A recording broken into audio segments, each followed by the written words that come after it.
Hello? Hello. Be there in just 1 second, my friend. Ooh. There we go. Let's see what's going on.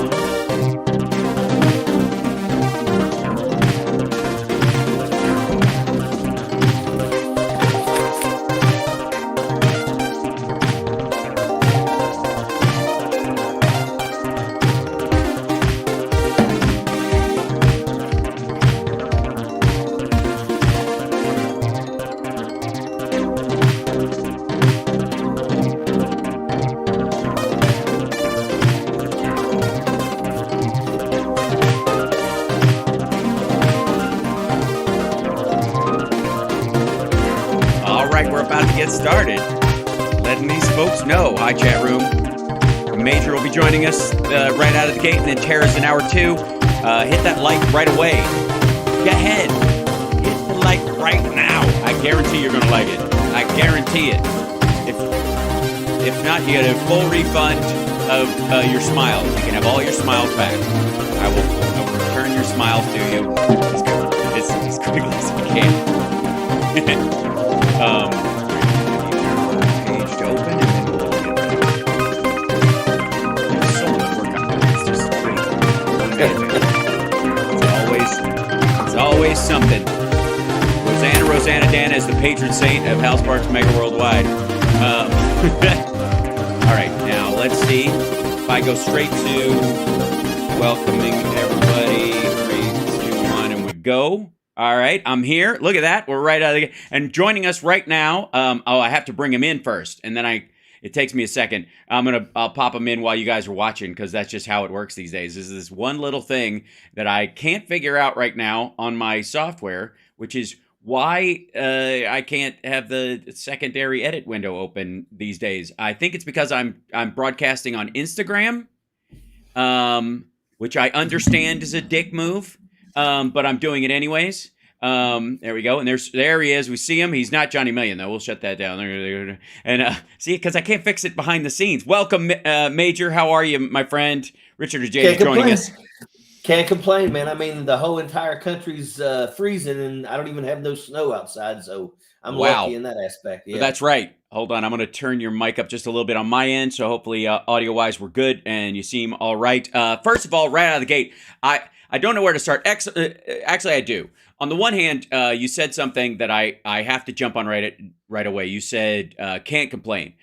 My friend, you absolutely have the ability to. It's just the fact that you don't shows character on your part. You understand what I'm saying? It's not that you can't. It's that you don't. Because this is a crazy, crazy world we live in. And some of us choose to be productive in the face of it. And you're one of those people, and I thank you very much for that. Well, I appreciate that. I really absolutely appreciate that. So 2 big things, obviously, right out of the gate. DeSantis apparently occasionally backs down. I think backing down is now the new don't back down, apparently. You know, let me tell you, this is what really bothers me about that, is that, when he decided to build up the courage to throw his hat in the ring and take on Donald Trump, Trump drug him through the gutter. I mean, Donald, and you would think, just like with Lindsey Graham and just like with Ted Cruz, that should, hit hard. Right. But then as soon as they decide they're not in it anymore, they sprint straight to Donald Trump's backside. Oh my, yeah. It's amazing. It's like a power struggle in a dog park. I swear to God, everybody's barking until everybody rolls over, and then they're all just belly up in front of this dickhead. And it's not because he's earned it. There's a difference. In the beginning, I genuinely think this, that in 2016 especially, and maybe even a little in 2020, there was this idea that you rolled over for the man Donald Trump. You rolled over for the force of will that is Donald Trump. And now it is abundantly clear by the division of voters in the Republican Party that you're really rolling belly up for the crazy voters. That if you want his fucking pouch of psychos, you're going to assume that if you moderate your tone and you're not crazy like he is, you'll be able to get most Republicans. But you have to get the maggots or you're screwed.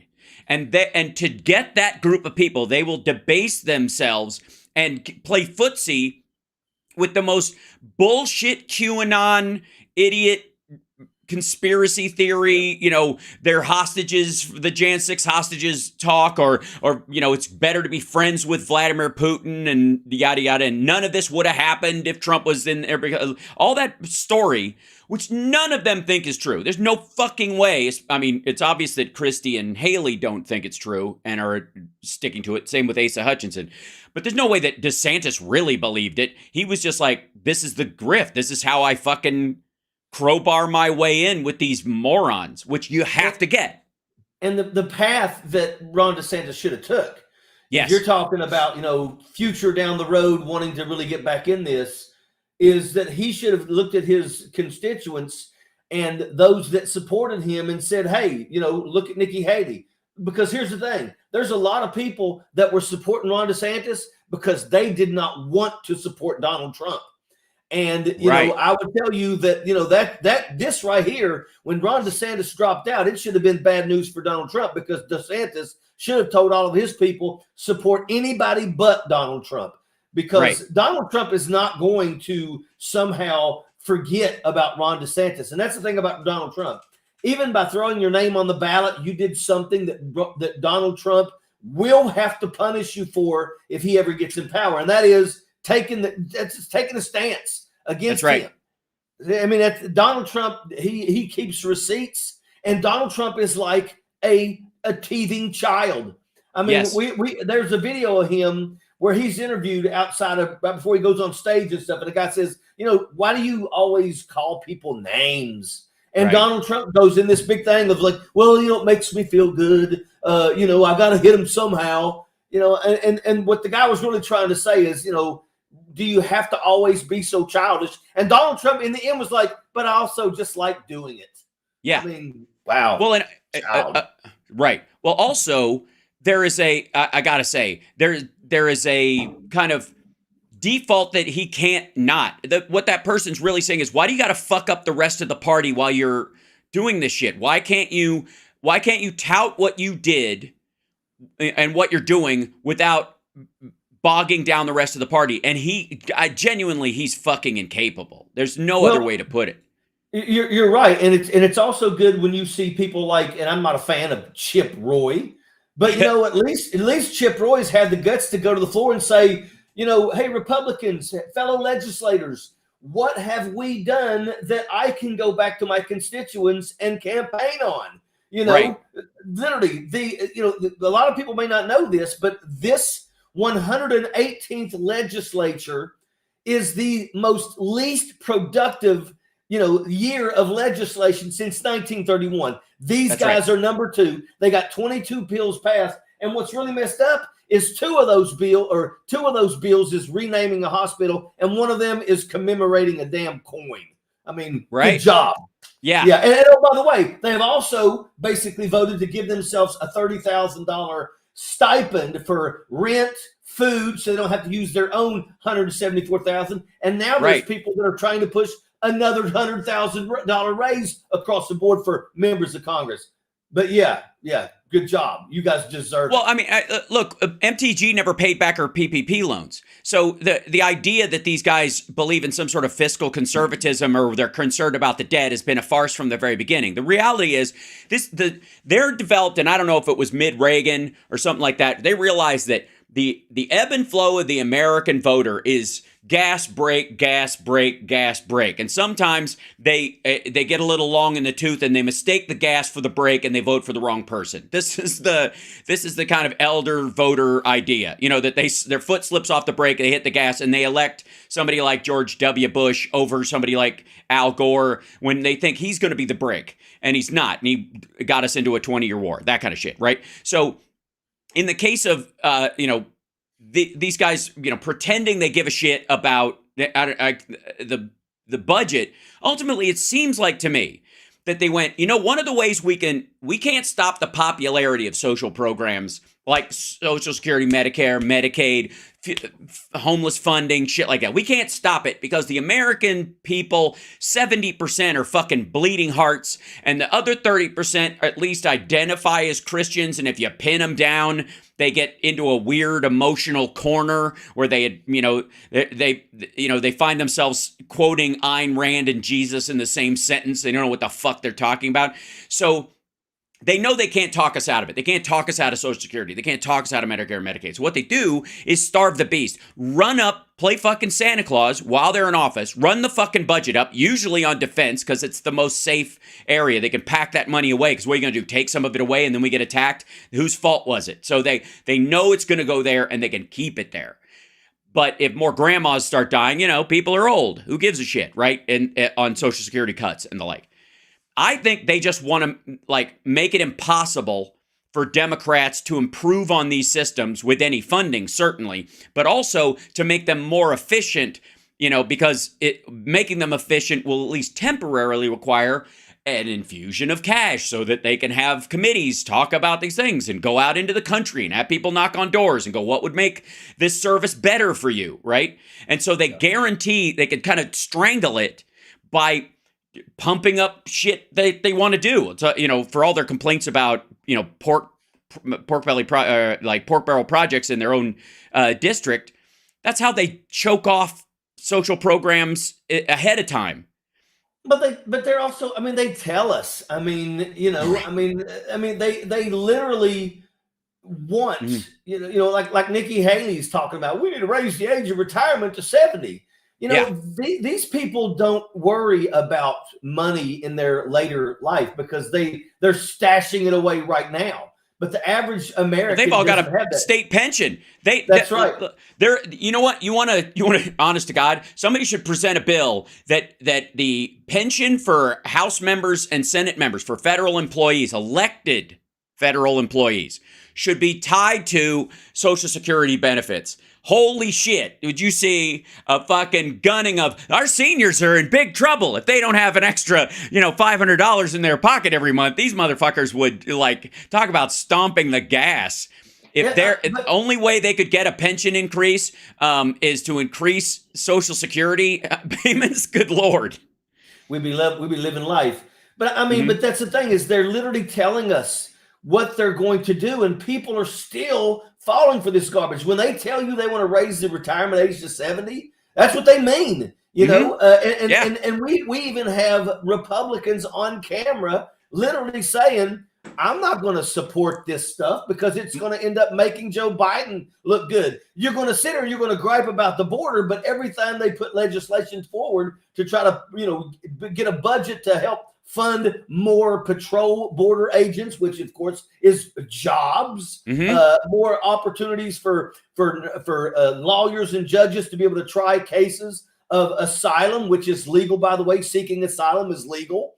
When they show that this is what we want to do, the Republicans no, let's continue letting this fire burn, and we can sit here and blame the Democrats for everything. And I really think that, if the people in this country have not been paying attention to that, then shame on them, because you're not you, but, I would like to say to them, your stupidity is the reason why we are literally in this situation and potentially on the verge of losing our democracy. Right. Well, here's the thing. You and I, obviously, we drink from the fire hose of news. The people that watch our shows are people who are really up on it all the time. And they're leading indicators of the opinions of people, I think, as far as the rest of the public goes. And you do see that right now, where the trend is heading for November, aside from some sort of major, side swipe in the world, which might be coming to a couple of countries on the planet, but it ain't coming to America in general, is most people right around August, September are going to really start paying attention to the messaging around the election and that kind of stuff. That's when they're really going to click in. And so that's one of the reasons why Biden isn't sweating the poll numbers right now, but is also just bricklaying. If you'll notice, they're going around the country and he's filming all these glad-handing events where he's meeting people and interacting with them physically. He's meeting with mayors of all different stripes. He's getting all these people in a room with him, taking pictures with him, and going, and saying, all these people, complain about the infrastructure bill or say it would never pass. And I say the same thing to them that every time I see him, see you at the ribbon cutting, and that's going to be one of the ads. The other one is that every time these assholes have doubled down on being proud of Trump for getting rid of Roe v. Wade and then taking one step further, trying to make it so that a girl who's been a victim of incest can't get an abortion unless she leaves the state, which is really just a way of saying poor people will be into forced pregnancies, and anybody with means can just go abortion shopping, which is kind of how it was in the 50s. You'd send your daughter off to visit her aunt in Maryland, right? And then, but anybody who was poor ended up like the fucking girl in Dirty Dancing, right? But with a scarred uterus, and they can never have kids again, which is also this kind of backdoor eugenics bullshit that they all kind of cross their fingers for. Hopefully they'll get a backroom abortion and never be able to have another kid, and that'll be effectively a way of sterilizing them. It's fucking gross. But that's all those storylines, all those talking points aren't going to die between now and then, right? All the Democratic talking points are just going to gain steam, the economy, all that kind of stuff. On the other side, all the Republican talking points are dying right before our very eyes. Trump is still talking about Afghanistan, for fuck's sake. Nobody gives a shit. He's like, it's the most embarrassing, I think, nobody gives a fuck what you think. Nobody's even sure you can think. And he set it up. Yes, right. He set it up. That's right. And he never intended to leave ever. That's what he said afterwards. We're going to keep Bagram. Okay, you can't leave and stay, dumb motherfucker. I mean, no wonder you lost the pullout contest several times and had to offshore your own abortions to Elliot Broidy. Don't get me fucking started. But I will say this, every month, the Democrats are bricklaying, here's our narrative about the border. And I gotta say, it's my opinion they've painted the Republicans into a corner with this fucking piece of legislation right now. That by tying it to you, yeah. Go ahead. Keep hammering it. Keep hammering it. I will tell you that the Lincoln Project puts out some fierce stuff. God made a dictator. I mean, I tell you, with organizations like that, it makes me, I take comfort in knowing that there's a lot of people that are done with Donald Trump. Yeah. And once again, Donald Trump's not doing anything that right now that's making people go, yes, here's a man who basically lost a case of sexual assault. Yeah. And the very next day goes on the news and basically says everything and defaces her to the point where they get to take him to court again. And now he's sitting in the court today's He's supposed to be in court today. Yeah. He's in court today. And this court case is only 5-6 days old. And they are right now going to be introducing into evidence Donald Trump's tweets that he's making while sitting in that courtroom. Right. One of my favorite movies in the world is a movie called Defending Your Life. It's Albert Brooks. It's an Albert Brooks movie. And if you haven't seen it, I highly recommend it. It's the true story about what happens after you die. And it's a comedy, and it's lovely, and it's him and Meryl Streep, and it's really a joy to watch. But the idea is that after you die, the universe just sees if you've beaten the fears in your life, you've gotten over it, and if you have, you evolve past living on Earth, and you get to go to someplace better. That's all. It's not heaven. It's not hell. And he goes. At one point, he's in the office of his defender, and he goes, "Where am I? Is this heaven?" He goes, "No, it's not heaven." He goes, "Is it hell?" And he goes, "No, actually there is no hell. Although I hear Los Angeles is getting pretty close." And this is a joke from fucking the 90s. So, talk about a hack bit the Republicans are doing. But the point is that one of the elements of it is he says he's afraid while he's in this space, while he's in this in-between zone, and he's close to convincing them maybe that he could move on. And then he almost says the word, "I'm afraid." And they play the tape of him saying it, and that's what kind of gets him stuck. I'm not, spoiler alert, there's a secondary ending to it. But the point is they're using, his defender goes, wait a minute, what do you mean? This happened here? Well, I heard we weren't doing that anymore. And the judge went, no one ever told you that. And that's exactly what fucking happened in this situation. Like, Trump won't shut the fuck up. You know how they say a man who represents himself has an idiot for a client in court? Yeah. Dude still has an attorney, and he's still his own lawyer. Like, but he's lost 3. Yeah. Joe, if you think that oh my God.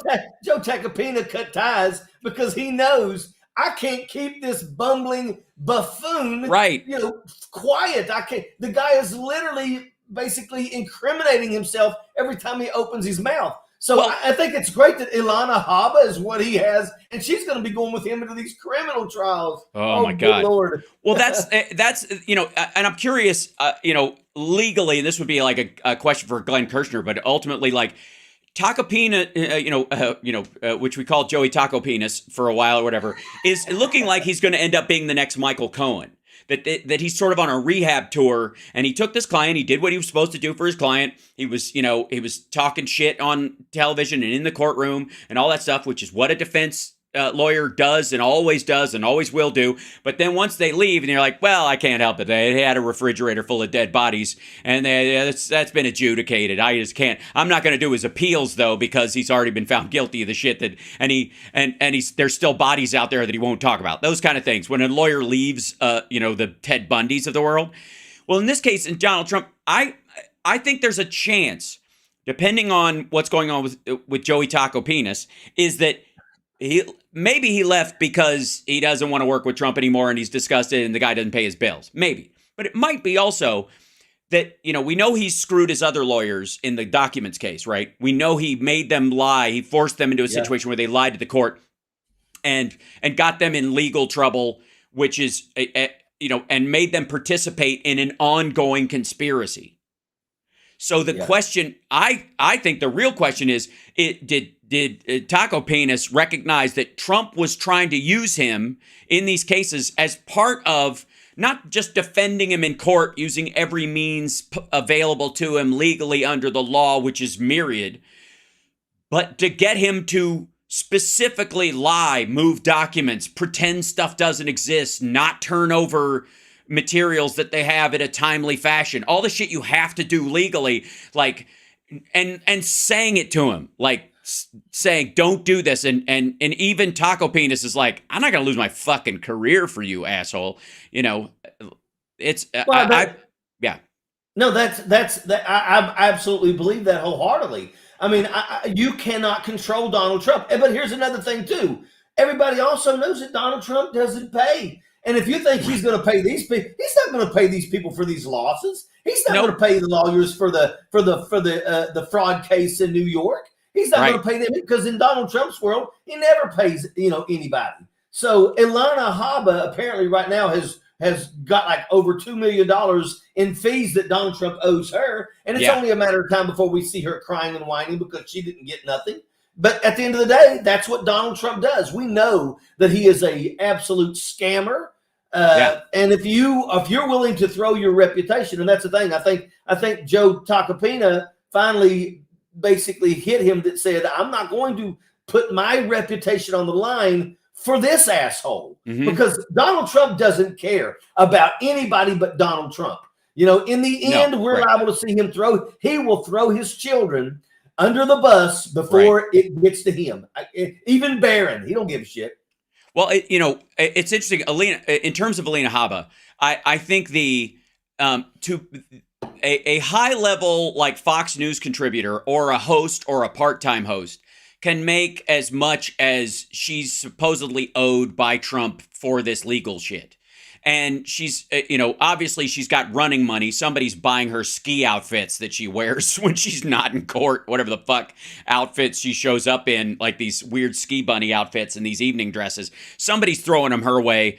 So, there's definitely money flowing in one direction. But here's the thing. If you're a right-wing nutter like she is, or you're looking at this guaranteed audience for the next decade at the very least, even if he's on a hard fade, if you go to the mat for this dumb motherfucker, there's a chance you could be, the highest paid host on Newsmax or the lowest paid host on Fox, which is better money than fucking chasing ambulances or waiting for somebody to fall down in a Walmart in West Palm Beach, right? So it's almost like the same thing where some people like those guys that steal a $50 million and hide it someplace and they get 10 years in jail, but they're like, fuck it, I'll spend 10 years in jail. It take me longer than 10 years to earn $50 million. Right. Yeah, I mean, yeah, you're absolutely. It's like a job. I'll just go work for 10 years, and at the end of 10 years, I got $50 million. Fuck you. It seems like that. They all want to be the next Kayleigh McEnany. She's the one that left there and ended up on Fox News. That's what they all want. That's what Matt Gaetz, wants. That's what these people want. He thinks he's the next Tucker. He really does. Yeah. He thinks he's the next Tucker Carlson. And that's okay. Yeah. And in his mind, here's the thing. These are not people that go to Washington, D.C. to represent anybody. They go to Washington, D.C. to get sound bites, make a lot of noise, and hopefully elevate their careers, which is what, Matt Gaetz has been a member of Congress for a decade now. He has never pushed or passed a single bill. Neither has Jim Jordan. Marge the Trainwreck Green has pushed crap, and that's all it is crap. So it doesn't go anywhere. It doesn't even get read on the House floor because nobody wants to go through it in a committee. But that's what these people do. We know what they do. But you're right. That's their goal. Their goal is to make enough news so that Rupert Murdoch goes, "Hey, that's a person that I think we could get on our show." And then that's their end game. Their end game is I'm going to have my own show on Fox. Not used that to be, I'm going to help my people. The irony is that they used to say in DC,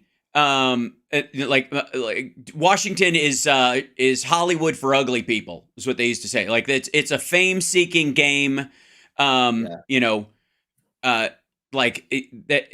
now they don't even hide it because there's actually there's a exit ramp into kind of standardized fame, right? Like they just kind of like, oh, it's be a low res internet celebrity. And there's so much money to be made in that arena now, especially if you're on one of the networks like Rumble or something like that, which is run by a bunch of maggots and funded by a bunch of maggots. So there's like zero cost in it. It's because they push this idea that this is the myth of shadow banning created like 6 fucking outlets out of nowhere for people to just milk maggots out of subscriptions and money and all that kind of stuff. Like fucking Gab's still around, Getter's still around, and was it Parler? Parler was, I think, in terms of scale, it was like the largest internet dump of personal information of any site in history. Like it was like 7 terabytes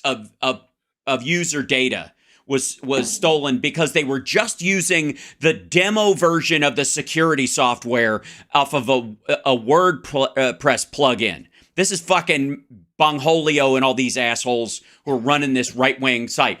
7 terabytes. And these assholes, by the way, credit card numbers, you had to get an ID to get their verified status, and they kept it. Like they did none of the brooming that you have to do. And my favorite fucking part of it is that if you post a picture on Facebook or on Instagram or any of these other things, you have a thing you can check that will allow it, that's automatically off, by the way, that allows you to put the location data on your photo, where it was taken, when it was taken, longitude, latitude, and all that kind of shit's off. And if you want it turned on, you can. And can you monkey with it on your own end and fake where it is and then turn it on and it looks like you were really in Switzerland when you're so on? Yeah, but it's a pain in the ass. But on Parler and Gab and Getter, if you upload it, it's just like it's stored on your phone. So it has all of your data. It has all the location data. And that's what fucked all these Jan 6ers. Half of these Jan 6ers are facing discovery because they posted shit on Parler, videos and pictures that was not traceable to the actual location. They could have argued in court, that's Facebook. I used a filter. I wasn't even really there. And they'd have to go, yes, you did, or your phone pinged there. They have to get a thing that somehow like a warrant for your phone. But in Parler, it was just like, that's it. There's the fucking file. That's, Your Honor, here it is. It's all just fucking, it's like a fucking, it just listed every detail, where, what time, where, within like 25 feet of where these motherfuckers were standing. And it was all because Bongholio and these assholes didn't want to pay for real security on their fucking, they're trying to shadow ban us site. Oh my God. Well, that's hilarious. And the thing is that that's some of my favorite moments, was literally the day of January the 6th. Like, when it was over with and the people had finally left the Capitol, it wasn't 2 hours. And we were watching videos of people at the airport crying, "You're ruining my life." Yeah.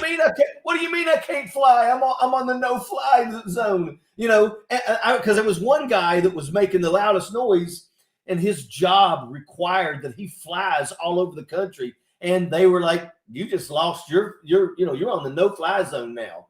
But because they got that because as soon as this stuff happened, somebody in the FBI or whoever decided to start tracking these guys now ASAP. Yes. And one more thing that I want you to know, and I believe it's going to happen.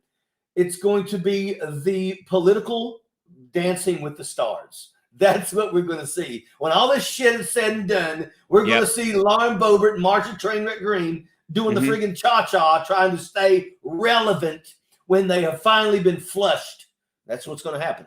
Right. I do think that one of the most masterful things I have ever seen from a legislative point is the border conversation ratcheting up into a bill that if you go to fucking cities across this country, the people who are want the border issue addressed are across the political spectrum. There may have been a weighted group where it was more Republicans than Democrats, or the Democrats were concerned about Trump's racist rhetoric and all that kind of stuff, so much so that they were kind of looking the wrong way on some elements of the border.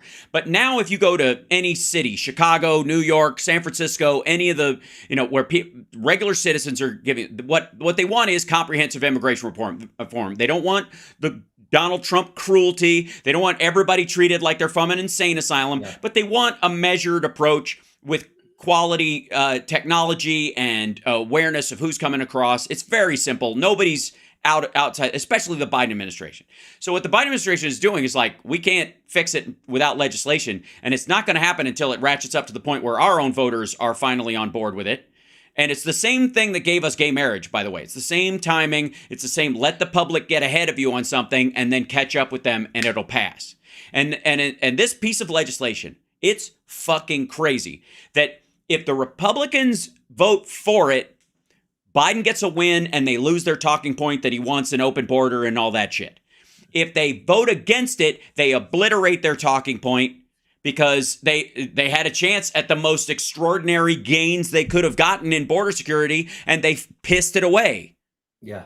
Well, I mean, that's what we saw. I believe it was 190 Republicans voted against the border bill.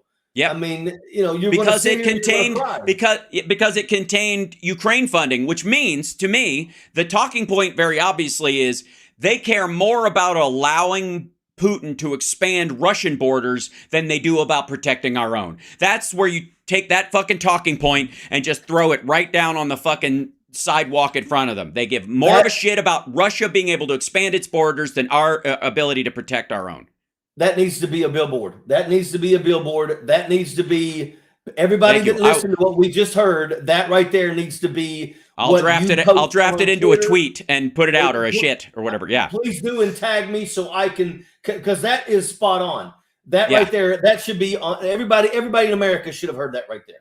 Oh, thank you, my friend. One day they will hear what I'm talking about. Yeah, I'll make a T-shirt out of it. It's a good idea, because it's going to be true, until they pass this. And so the more they hold off, and they know this.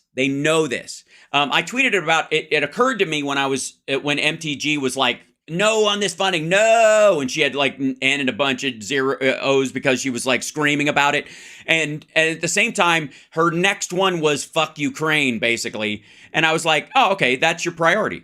That's where that thought occurred to me. Now, You have served in combat.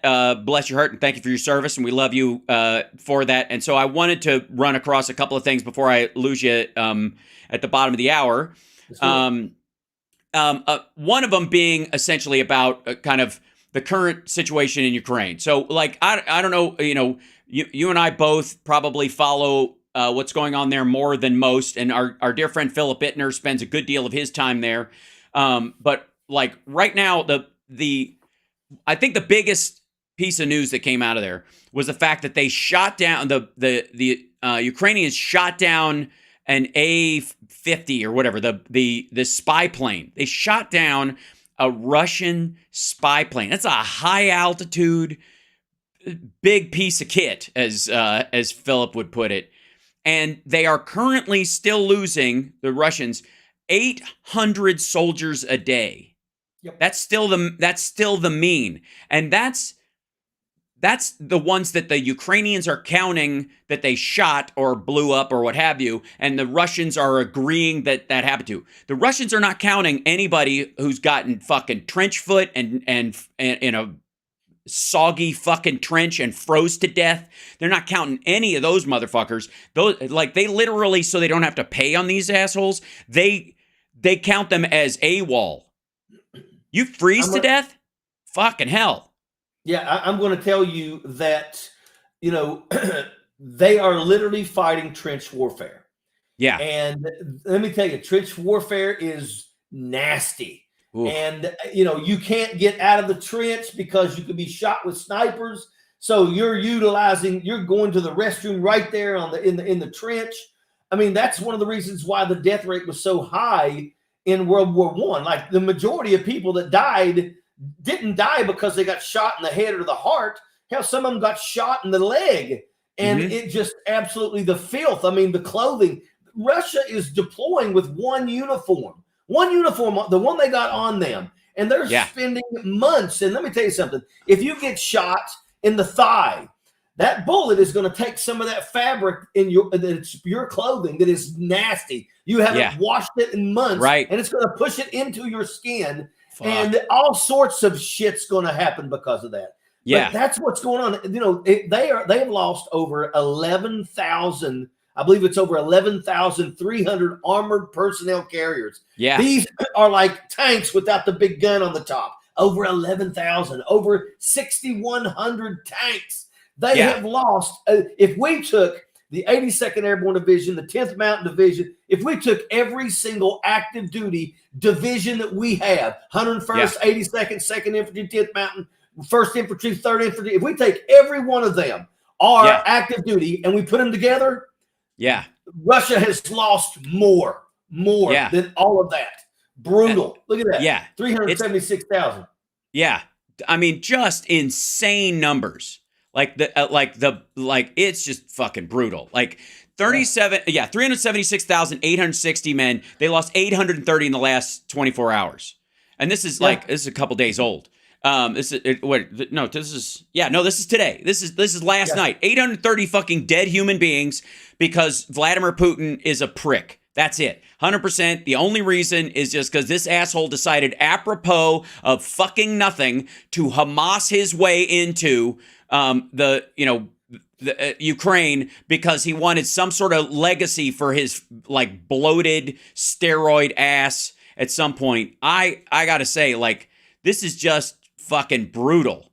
It's very brutal, and that's the thing is we could never tolerate these numbers in America unless we were literally invaded. I will tell you that we haven't seen this kind of loss since World War II. And dictators, which Vladimir Putin is, dictators will send human waves. And until the mothers and fathers of Russia stand up and defend what few they have left, I mean, they're killing an entire generation. These are 18, 19, 20, 21-year-old young men and women that are being sent to the front line, and they're being slaughtered because, number one, their equipment is nowhere near as high tech as what we are providing and others are providing to Ukraine in the region. So, I mean, they're destroyed. They're running around on T32s, And I mean, our the weapons that we're given, the dragons and stuff like that, stingers, it's done. Easy pickings. The idea, and like any of these numbers by themselves would have triggered in the United States like masses of human beings in the streets. Yes. Like Vietnam. In isolation, right? In isolation, right? Yeah, in Vietnam, people were marching in the streets, and it was violent, and they were basically protesting the Vietnam War. And and here's the thing, we lost over 58,000 people in Vietnam, and the truth is there was a lot of things that says that we probably shouldn't have even been there, like all our wars that we find ourselves always in. But I mean, here, I mean, you have to have compassion for the Ukrainian people. They were a sovereign nation, and everybody begged Vladimir Putin. And this is what bothers me is you got these dumbasses like Marge and Trainwreck Green and them that don't even realize that we've already gotten the evidence that showed the moment that they took Ukraine, Vladimir Putin already had his eyes set on Moldova's neck. That's basically, we're literally looking at Russia putting together a domino theory, which is why we deployed to Vietnam to stop that, the domino theory. And that's exactly what's going on. Vladimir Putin is doing that. And all of these Republicans that want to hate on Joe Biden so bad that are willing to sit here and literally give our number one adversary since the Korean War basically a free pass to literally go in and slaughter these people. And once again, he's not going to stop there. He's then going to slaughter Moldova. Then he's going to move straight into Romania. And then he's going to go continue south and go back to the old lines of the old Yugoslavia and all that shit. And we don't need that. Well, nobody does. And again, I've talked about this before. Like there is, they often say the road to hell is paved with good intentions. And after being in San Francisco for the Sexy Liberal show, I can tell you that I've seen that kind of writ large. The odd spacing out of how they manage their homeless issue in that country in that city without really providing a ladder up, because the assumption is that it shouldn't even be a ladder. That even suggesting it should be a ladder so that people get out of homelessness, it is in and of itself offensive. It's a very curious tack that they have taken. So instead of trying to solve it, they've just kind of gone. Even asking for a solution is I don't know, classist or whatever. But what it does is it ultimately leaves human beings to suffer in the streets because everybody's afraid of overreach and all that kind of stuff. There's a similar thing in sort of what would be the John Lennon Imagine illusion of foreign policy. And, where they're imagining there's no countries, it's easy if you try. Well, it is if you, assume that nobody is telling the truth. If no one on the earth really believes what they say they believe, then yeah, I can imagine a world with no nations. But in the case of groups like Hamas and Hezbollah and the mullahs in Iran and, who, again, if America was the imperial system that everybody says it is, Germans would all be speaking English as their primary language. So would the Japanese. Yeah. So would, we would have never gotten out of Vietnam because all we had to do to win that thing was just freely wipe everybody out. We didn't. That's the reason we left was because the choice was between wiping out an entire population or getting the fuck out. And we chose, I would argue, the right path, right? But Russia doesn't choose that point. What they have argued, even on their nighttime news shows, is, if we have to wipe out every fucking Ukrainian, the ones that we can't forcibly impregnate and make Russian babies with and convert and beat the Ukrainian out of them, the way the Chinese have beaten the identity out of the Uyghurs or the Miao people, they attempted to do it. I don't know if you know the story about in China, but there's a group of Miao people who are an ethnic minority in China who tried, oddly enough, to bury one of their elders in their town in a sacred site in the city, and the CCP says you can only bury them in state-sanctioned cemeteries, and you must pay the fee to do it, and the entire town couldn't afford to bury one person. So they had a funeral procession, and they buried the person in this field that they designated as a cemetery. They're out in the middle of fucking nowhere.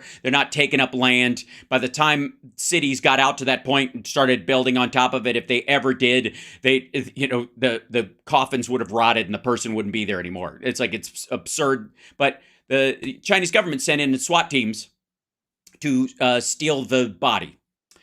And the townspeople beat the shit out of them and zip tied all the cops and marched them out of town and burned their cars. You don't hear about that over here because apparently America is the only place that gets torched cop cars, right? But anyways, the same. Russia's taking cues from what China is trying to do. They're just a little bit better at it because they give even less of a shit about human life than the CCP does. I want to show you one thing. Like, this came up today. This is on our dear friends over at Crooks and Liars have put this up. But Putin this week signed a decree declaring that the sale of Alaska to the United States is null and void. They're taking it back. They're not, I don't know that they're going to return what would be the equivalent, in modern cash for what they got for that. Yeah, which would be everything they have in the entire country, plus interest for 30 years. Yeah, first off, understand that you're getting your ass whipped by people that are literally getting a 3-week training course on a piece of equipment.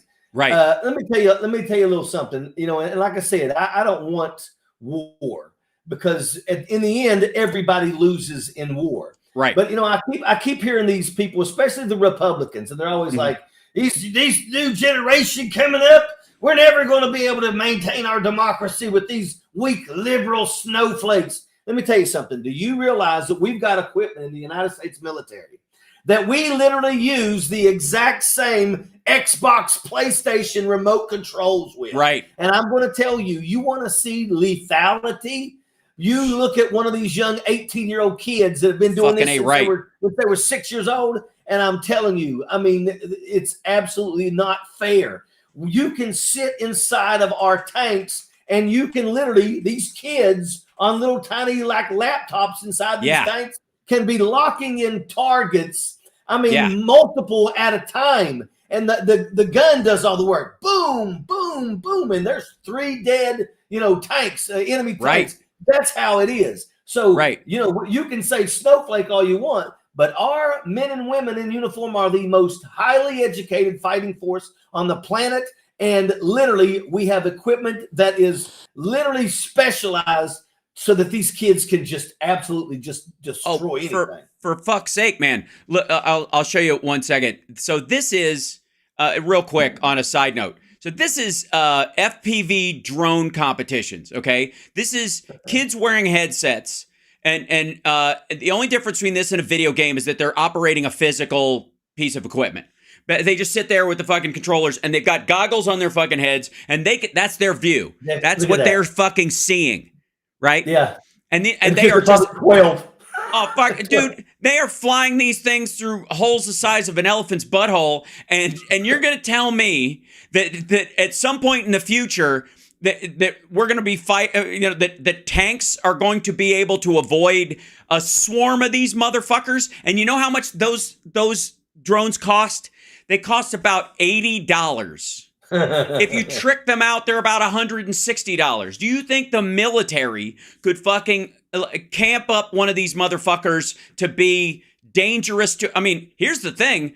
If in the future, we're not even talking about armies against armies. You have somebody like Vladimir Putin fucking standing there like with a giant army in front of him, and in flies this mosquito-sized fucking thing with a little laser on the end of it and cuts his carotid artery. War's over. And that's, honest to God, as freaky as that is, that's where this shit is headed. And look at this. We have the ability. This is what I always like. We have the ability, if we know where you're at, we can get something that'll go through your damn window and take you out, and you out alone. You could be sitting there eating dinner with your family, and you're the one that's gone. I'm telling you, we have very, very high technology capabilities, and it's only getting more lethal. Right. Well, and more specific. We are, and this is the difference too. And I think this is why we're getting this edge. The West, in particular, and in particular the United States, is very aware that as a democracy, and this is one of the best things about a fucking democracy, is you got to answer to all the people. And where you might have a group of people who are, all gung-ho about turning the fucking Middle East into glass and all that shit, right?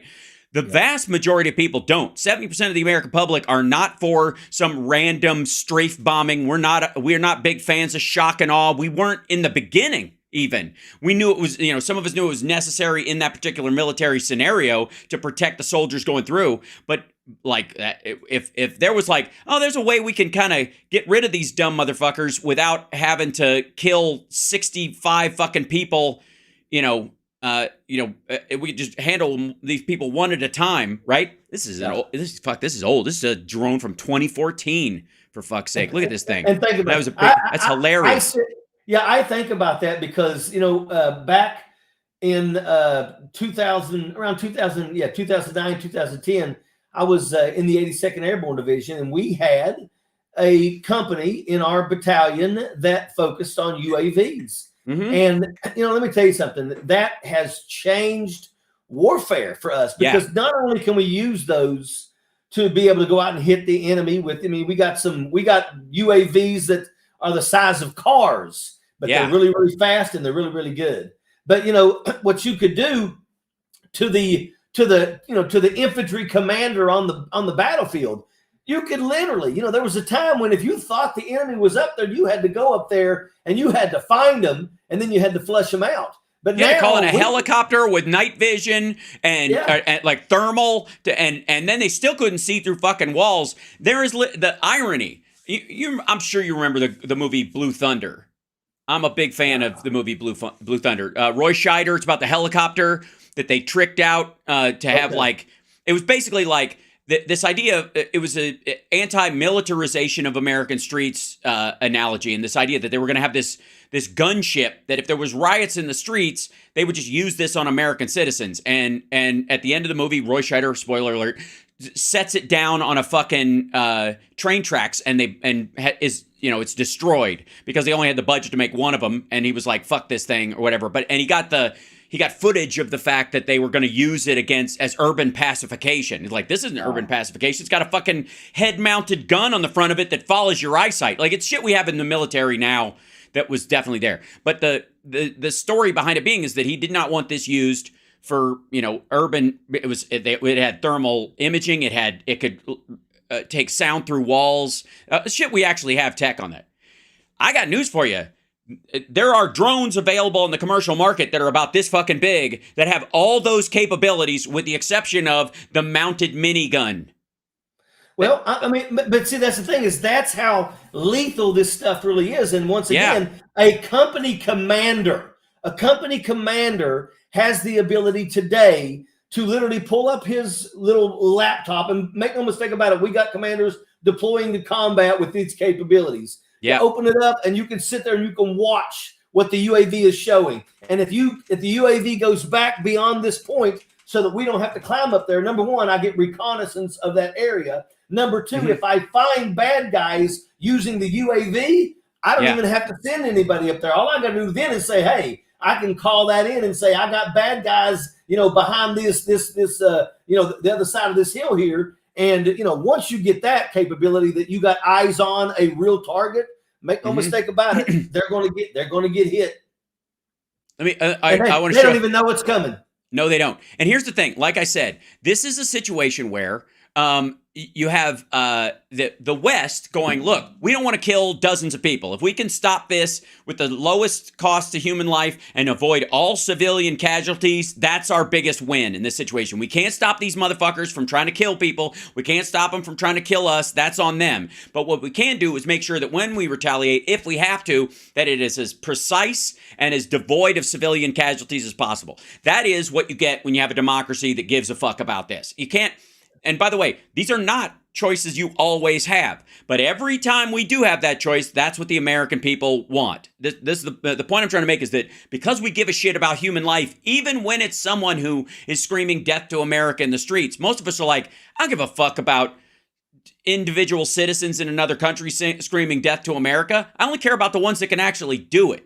right? Yeah. That's the truth. Okay, let me show you this real quick. And because of that, by the way, we are developing this kind of stuff, which is cutting edge and way ahead of everything else. The other side of these equations, the Hezbollahs, the Hamases, the Houthis, the fucking Russians, and the Chinese to some degree, although it's odd, they're not quite sure what they want to do, which is part of their problem, because they're selling gear to everybody else, including us, and they don't. It's very weird. Those folks, they don't give a fuck. They're still, the old-fashioned way of killing a bunch of people is their goal overall. So there's no reason to refine it. There's no reason to get better at it. Russians are like, we want you dead, we'll spray poison in your face. But if we don't care, we'll blow up a car and everybody around you. And if we really don't care, we'll blow up the city block and not even care. The Israelis are dropping leaflets for days saying, we're going to blow up this building. The Houthis are launching rockets at ships with no warning that are just civilian ships. That's the difference, right? And they're never going to up their game and get this kind of stuff because they don't have to. Because they don't give a fuck. And because the American people and largely the West does give a fuck, we're constantly doing this. So let me show you an example of this. This is what you would call, this is a Hornet drone. This is a little helicopter. It's about this big. Mm-hmm. It's like that big. And it's got a camera on it. And because of AI, the soldiers in the field can take like 8 of these and toss them into the fucking air. And they start going, and they literally fly around an area and they can give you a 3D image. Remember in the Matrix, when they had the shots of that where they went around while somebody was kicking in the air? Okay. The way they did that was they took a bunch of cameras, all still cameras, and took a series of shots, like sports level photography, all at once during a jump kick. And then what they would do is they would just go like one camera to the left, or right, like this camera shot, and then the next shot's from this camera, and the next shot's from this camera, and the next shot's from and then they line them up like that, and it looks like they're moving around this frozen moment, right? Really complicated, pain in the ass. But after a while, that kind of shot's easy to do now. That was the fucking early 2000s, 90s level technology. You could take all these motherfuckers and live get a topographical map of a space. This is what cops are going to have. This is what, like, when you have a bank robbery or something like that, bank robbers are going to have, like, this around. They're like, oh, fuck. They're taking pictures of us from every angle. They've got they know our weight, our measurement, our height, our gait, like, even if we get the fuck out of here, they're going to know who we are. It's going to make it untenable. So, well, anyways, yeah. These have changed the face of war in this country, in the world. No question. Let me show you again. Let me show you how much they cost. This is just on eBay. This is $95 for this one. $104 for this kind of thing. And this is simply a lifesaver drone. This doesn't have a laser on it. It's not going to kill anybody. All it does is show you where the bad guy is. So when you want to hit the bad guy, who's the one bad guy, you don't have to hit anybody else. That's in a situation where, like, human beings actually give a fuck. This is a situation where this kind of, $39.95 on Temu, right? The irony. But the ability to use stuff like this by the dozens is going to make all the difference. And again, you don't have to kill anybody who doesn't have it coming. Yeah, safe recon, exactly. So you don't have to expend a soldier with a pair of binoculars or whatever. Right. Now, it saves so much time. That's right. Major, I want to thank you for being on here. I got Tara waiting in the wings, so I want to thank you for being on. I always appreciate you being here. We appreciate your service. Tell everybody about turnleftpack.org. Yep. Turnleftpack.org is a new pack that I founded. And we're actually doing billboards right now, putting billboards up. We've already put 3 of them up in Beaubert's district. Now we're moving them over to the 4th district. We're getting ready to put billboards up, going after Carrie Lake. Okay. Oh, yeah. So she thinks, and then we're going to go after Ted Cruz next. So this is the merch you can get. We got actually shirts that's got Donald Trump with a jackaloon over top of it. We got nice with Lauren Boebert with the jackaloon on top of it. They make for good gifts. And I go live every night at 8:30 Eastern Standard Time on Ojeda Live on Facebook and YouTube. Excellent. Thank you, brother, so much. We appreciate you. Thanks for being on here. Everybody check him out. And while you're at it, like his Facebook page, like the YouTube channel, subscribe to it. Doesn't cost you anything, and it's an easy way to help boost the message. And tag me in that tweet, man, because that needs to be the word everybody I will. sees. All right, that's my homework. Everyone, appreciate I see y'all. Everyone. Ooh. Thank you. Thank you so much. Now, give me 1 second, and I'll bring in our lovely Tara Dublin, who's waiting in the wings. She so is. And I'm sorry I have to do this kind of like I have to create another like window on here so that, let's see, we'll take this off, and I already do have her name built in there, so that's easy, in a lovely handwritten script, which I thought was kind of nice. And then pop this in there, and she'll be with us in just 1 second.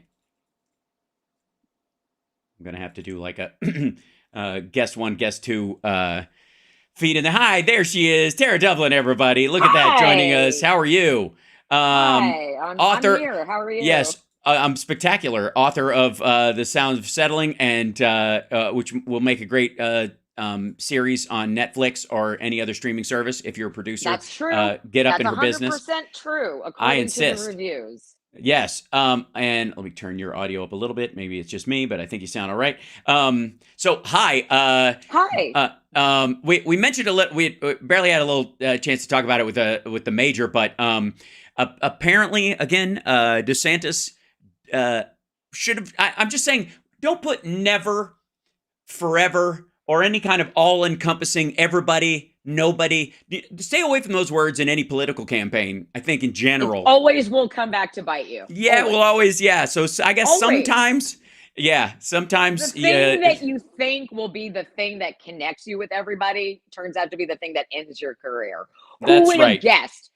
By Governor Bootlets, McFlorida, Governor Gitmo, Reichstag Ron, his multitudes of nicknames will last far longer than his campaign. So, and none of them came from Trump, by the way. Like, I gotta say, none of the best ones, no. Yeah, right. The only good one that came from them was Ron DeSanctimonious. But even and that wasn't even his. Right, and it doesn't make sense. I didn't know that. Did he stole it from somebody else? I think someone on his team came up with it. Maybe Jason Rubentug Miller came up with that one. Not really sure, but it wasn't. He's not smart enough to know the word sanctimonious when he can't even spell the words stolen and ludicrous. So right. I never got why sanctimonious was a thing. Like with Ron DeSantis, I think he just kind of, to him, it's about somebody kind of. It's almost like a pious kind of. He uses it in kind of interchangeable with being pious, but he believes pious because he has no religious beliefs is sort of just ego, and since he can't he can't call somebody an egomaniac, right? So because that's a bad thing, right?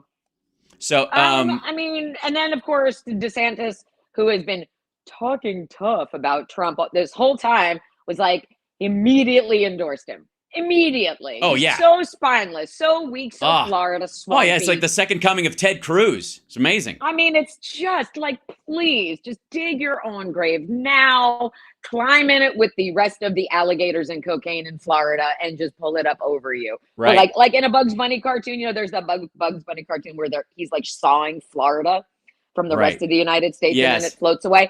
I'm all, people who I like, my friends who are in Florida. Now's your time to go, because you're not getting rid of Ron DeSantis. He's coming back. Because remember, he wrote a law that allowed him to run for president and then come back if he didn't win. Because normally you have to leave office and then you don't go back if you campaign. He wrote a law for himself, giving himself a safety net.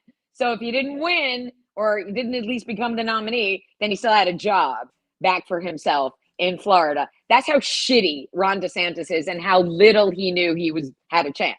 He knew he wasn't going to win. He knew all along from the beginning. It's just like Trump saying, the primary in the caucus in New Hampshire is going to be rigged, because he thinks he's going to lose. Just like he was saying 6 months before the 2020 election that it had to be rigged because he knew he was going to lose.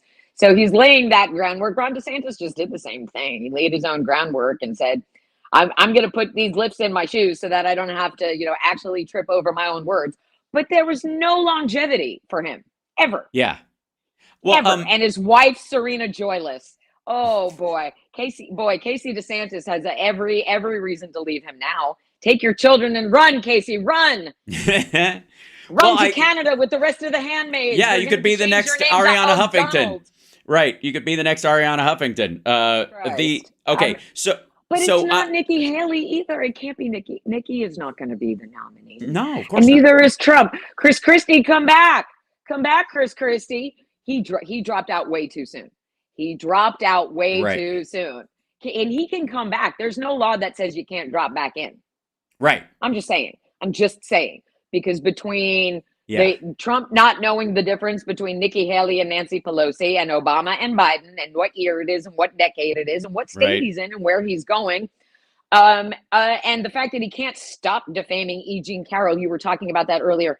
They were supposed to be in court today. Right. He's somebody's sick. One of the jurors was sick, and Alina Habba has a fever. Yeah. Alina Habba's parents have COVID, and I don't feel good today. So they got excused to go home. And then Trump immediately got on Truth Social and posted like 40 things about E. Jean because he can't stop defaming the woman he raped. Right. So I don't know when Judge Kaplan is like, that's a lot of defamation. Okay, fuck you. You're going to jail because he keeps violating the court orders. He keeps giving Robbie Kaplan more reasons to create more, cases against, more charges against him. He's going to have to pay E. Jean even more money that he doesn't have. Right. How's he going to be the nominee when his court calendar is longer than his tie? Please explain that. Right. Well, and he's addled beyond. Plus the stiff hands. That I want to get to. Tiny stiff hands. So all of that. Yeah. So Chris Christie, I'm telling you, you're the only one. It's okay. So you were obviously talking about where is it? This guy right here. Hold on. By the way, they never report the crowd on January 6th. Nikki Haley. Because they destroyed all of the information, all of the evidence, everything, deleted and destroyed all of it. All of it. Weeping because open of lots of things like Nikki Haley. I think I saw weeping open lesions open for Black Flag back in the day. Yeah. But anyway.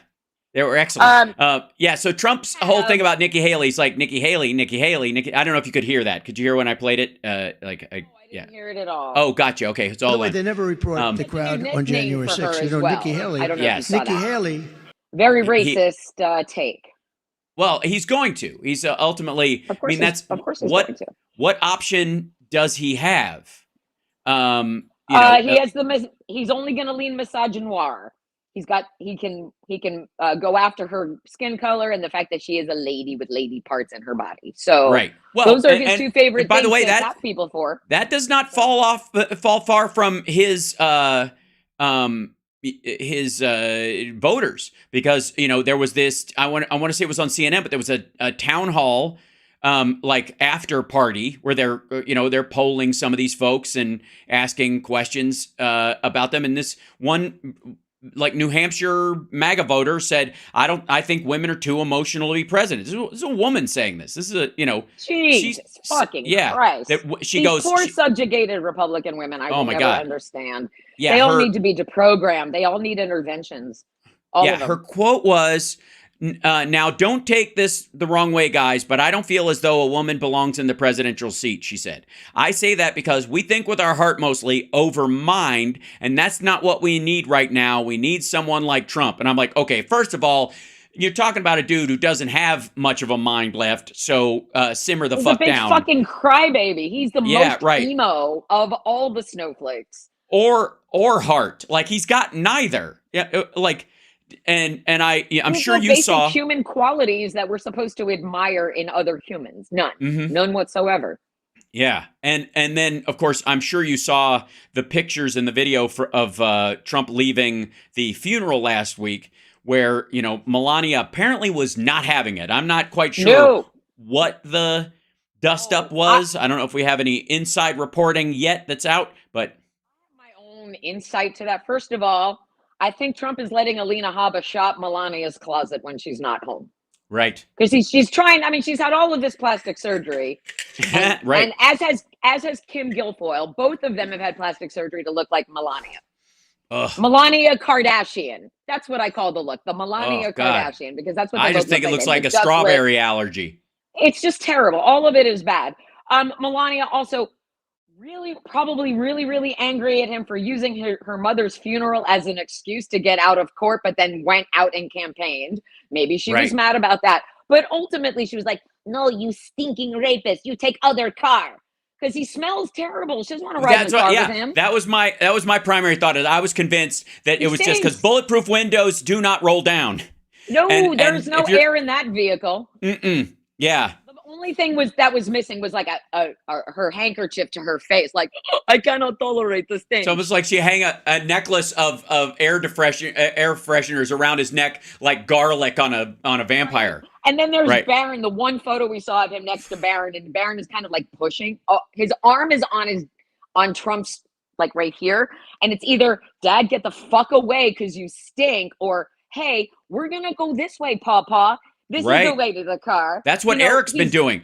Eric is the one in court right now that's like the Trump shuffler. He's done it a bunch of times where he puts his hand around him and you can see him moving him to the right direction. And all this shit they talk about Biden. I showed on Friday this, a couple of bits from Biden's speech to this group of mayors. It was just Republican and Democratic mayors meeting and glad handing and talking about crime and immigration and all the shit you do. Normal fucking president shit. In any other administration would be just like, wouldn't even qualify as news or anything. Biden's like shouting out people's names and, that he obviously he's like 10 deep on everybody's staff. It's hilarious. And he's telling jokes and he literally opens it up with, I want to thank you all for being here. And, I think it was like as my dad always said, quit while you're ahead. And so he just starts to walk off stage as a joke. It was fine. He gets a laugh and then he goes back and it's great. I'm like, and then Biden. Trump literally makes this joke about Biden can't find his way off a stage and he can't put two sentences together. And that night, it's the Nikki Haley. Why can't I stop saying Nikki Haley and say Nancy Pelosi? Nikki Haley got rid of the evidence on January 6th. No, she didn't. Why am I saying that? Nikki Haley. Capitol on January 6th. Right. I offered her 10,000 soldiers for the UN shock troops. No, that's not right. Who is it? Who's the president? Who's the president you ran against? Right. Oh my God. It's fucking bad. Now again, it's really bad. It's people not even running like a jokey bad. No. It's almost, we can't even almost enjoy the Schadenfreude because it's painful and it's embarrassing. And this is why we have to keep going back to, who can the GOP really rely on? Who can they put up that they can say, I'm okay with this person speaking for me? Because it shouldn't be a sundowning rapist. It really should not. It really shouldn't be. And we know somewhere out there, Republicans who are not Trumpers, who have a platform, and then they keep getting overridden by the MAGA agenda, which is just how to this day, how do you still troll me with bullshit about Joe Biden when Donald Trump is up there going, Nikki Haley in this January 6th, where am I? Yeah. Mama, where am I? I'm waiting for all of that. Again, we have talked about Cult 45 endlessly and how there will still be, to the moment he tips over and falls on his face dead, who will stay with him. But I want to believe that there are enough Republicans who are so embarrassed that they would get together at this point, and I think we talked about it maybe even last week, like members of the Federalist Society and Leonard Leo and all of those types. No one's rooting for them, by the way, and I still posit that no Republican would beat Joe Biden after, the lack of work and the lack of effectiveness and all of that. Right. But I still say, if you want to try to redeem your party, and it's going to take some election cycles for you to do that, you need to start right now. And somebody needs to call up Chris Christie's people and be like, hey, you're like the only one that ever said normal stuff about him. And like your thing with abortion isn't super crazy. So can you go back? Because again, what the GOP needs is a candidate who can speak accurately about Trump and also try to get Republican women to stay with them. And the only way they're doing that is to make it almost not the worst abortion stance possible. So Chris Christie is the least worst option they have. And he's, he's not a lunatic, right? He's not QAnon. He's not hanging out with Dean Phillips. Which means he's got no shot at getting 25% of the Republican electorate, and that's a guaranteed 75% of the electorate, even if they max it out, is not showing up. And there are fewer elected Republicans than there are Democrats. And he's not going to make it up with independents because there aren't enough of them that will lean towards the policies he wants. You know what I mean? To switch over and just go with it. So but if you're a Republican strategist and you were looking at Donald Trump just from this weekend, you have to be able to acknowledge that that is not someone who should be speaking for your party.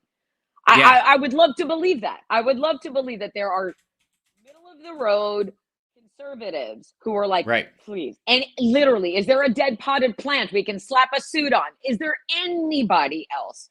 Because he's going to fall over before the summer. I can't imagine him making it through a whole campaign. By the way, physically, mentally, and going to court all the time. Yeah. It's not gonna turn out any way anybody is expecting. And so they need to have, and they don't have a deep bench like we do. If God forbid something happened and Joe Biden couldn't run, there are so many other Democrats that could step up and stand next to Kamala Harris and keep Democrats calm and believing that, everybody, the grown-ups are still in charge. Totally. We have a very deep bench of electable Democrats. Okay. But they don't have that. And so, no, by the way, how do you want to go down? Do you want to go down with Trump, or do you want to go down with someone who at least fought a little? Right. I don't know. I think you should be able to hear this. We'll see. Hold on. By the way, they never report the crowd on January 6th. You know, Nikki Haley, you know, did you know they destroyed all of the information, all of the evidence, everything, deleted and destroyed all of it, because of lots of things. Like Nikki Haley is in charge of security. Oh God, it's fucking brutal. 4 times he says. 4 times. 4 times. It's one thing. Yeah, he says her name 4 times. Yeah, there's points where if you're talking about a bunch of people and it is not that weird to breeze past saying one person's name. I do it occasionally on a live stream, especially when I'm speaking extemporaneously. You'll go. Did I say the South, like South Carolina? I meant North Carolina. Does it fucking matter? Right. But you know what I mean. Minor. That's right. And I don't hammer it. And I'm not trying to make a point like, no, it's fucking South Carolina. It's South Carolina. You know what I mean? Like, he hammers it so goddamn hard that no one runs out and like, sir, it's actually. Cringy as fuck. Right. And now I'm just expecting MAGA to start trolling me saying, well, you know, Nikki Haley didn't do what Trump wanted her to do on January 6th. She's basically Nancy Pelosi is what he's saying. He's basically, I mean, I guarantee, I don't have, all of the things that they are trying to defend him for, they can't. Like, I got hammered all weekend long from these tiny, pathetic trolls who were really upset that I called Donald Trump a rapist. Really bothered by that. And I'm like, I'm sorry you hate the truth. More upset than the fact that he actually did it? That's weird. No. Yeah, well, because he wasn't convicted, because it wasn't a criminal case. It doesn't count. And I'm like, the reason that they didn't call it rape initially is because whatever was inserted in her forcibly was so tiny she couldn't tell if it was a dick or a finger. And then over and over again, you say a jury found him liable of rape, and the judge reiterated it. So it wasn't MSNBC who decided, or CNN who decided, or me who decided. It was a jury and a judge. Yeah. Sorry you don't like it. I'm actually not sorry, because this is going to keep happening, and he is going to rack up conviction after conviction, and eventually you're going to all have to say, that's a real conviction. I can't do anything about it. I can't bully Fonnie Willis and make this go away. I can't attack Letitia James and erase this. This is too real. So, you know, like, eventually somebody in the party is going to be like, oh, these are a lot of convictions that we can't justify, and maybe he shouldn't be the nominee anymore. Right. You would think in any other year prior to 2015, if any candidate stepped up with one charge, right, they wouldn't have made it. They wouldn't have made it to the primaries. They wouldn't have made it to the caucuses. Oh my God. Have made it at all. let's just be abundantly clear about like some of the accusations MTG is making about Hunter Biden, that he flew in these like these high dollar hookers that he was flying in, bless their hearts, and the Lord's work that they do. Work is valid work. Right, but he flies them in for this. Insurance and all that. Yeah, he pays their flight in, and they have sex, or they don't. We don't know, or any number of whatever the argument is legally. I flew in for the company, but the sex was free. Like whoever shit. All right, but he gives them a plane ticket. They fly in on their own, and she wants to call that trafficking. Now, is there a zone where maybe you could forcibly make someone leverage them to get on a plane, and because you have their passport and they can't leave, and so therefore they have to get on the plane of their own free will, and then that would be trafficking? Sure. That's not what happened in this particular situation. He just flew them in, and they whatever. She is all over that being human trafficking. She wants to hammer that shit home. Meanwhile, she's toured the fucking country with Matt Gaetz, who voted against the sex trafficking bill. Yes, who voted against the sex trafficking Congress who did. Because he would be on the receiving end of the worsening of the penalties for it. That's why. And because he's a sex trafficking pedophile. Right. Why does she hang out with him? Why? She has teenage daughters. Which of her daughters is Matt's favorite? I don't know, but I know that if you allow a known sex trafficking pedophile into your house, right, I'm going to call you a groomer. And if you're going to keep going to Kinko's with more pictures of Hunter Biden's laptop, your boyfriend's probably going to get pretty mad at you, Marge. It's that poor beta cook five-head guy, Brian Glenn. How embarrassing for him. Right. Well, and on top of that, the whole world know that your girlfriend is thirsty for Hunter's package because you're probably hung like a fetus, Brian Glenn. Your five-head is the biggest thing about you. Easy now. Again, nobody, I'm sorry. Let me tell you something. You got to be pretty physically satisfying to come to the defense of men with small penises, because it takes the courage in this world to do that. And I would like to say that I don't mock anyone for a physical attribute they can't do anything about. Now, if you brag about something being bigger and more potent than it actually is, that's the point of mockery. But if somebody has a big nose or a small dick, they're an equal category. Now, that said, Donald Trump fucking partied with Jeffrey Epstein for 2.5 fucking decades. And as I have shown on this show, and nobody else seems to be drawing attention to, and it bugs the living shit out of me, that he did not break up with Jeffrey Epstein over an alleged attempt at trying to fuck one of the daughters of one of his members. It wasn't that at all. It was over a fucking real estate deal for that house he sold to the Russian. He didn't give a rat's ass.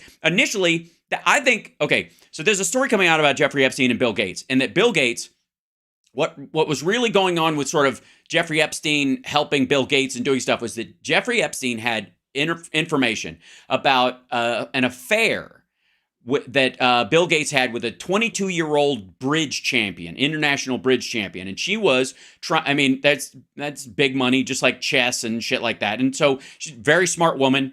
She's 22 years old at the time, and Bill Gates was married and a multi-billionaire, and so being caught in an affair when you're that rich, and that half of that is a lot.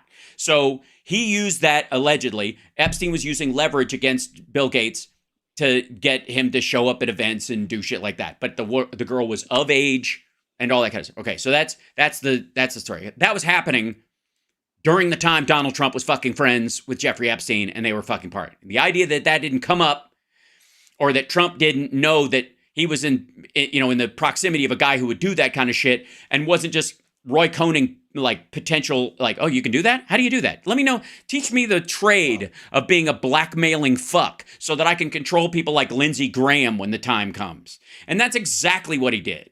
And you can tell that the majority of people around Trump, where you're like, why the fuck won't they? What is it? What the fuck? Why won't they turn on this motherfucker? And the only thing you can really think of is, because there's nothing politically in it for him. Yeah, it's blackmail, right? Is leverage. I mean, at this point, that is the only answer.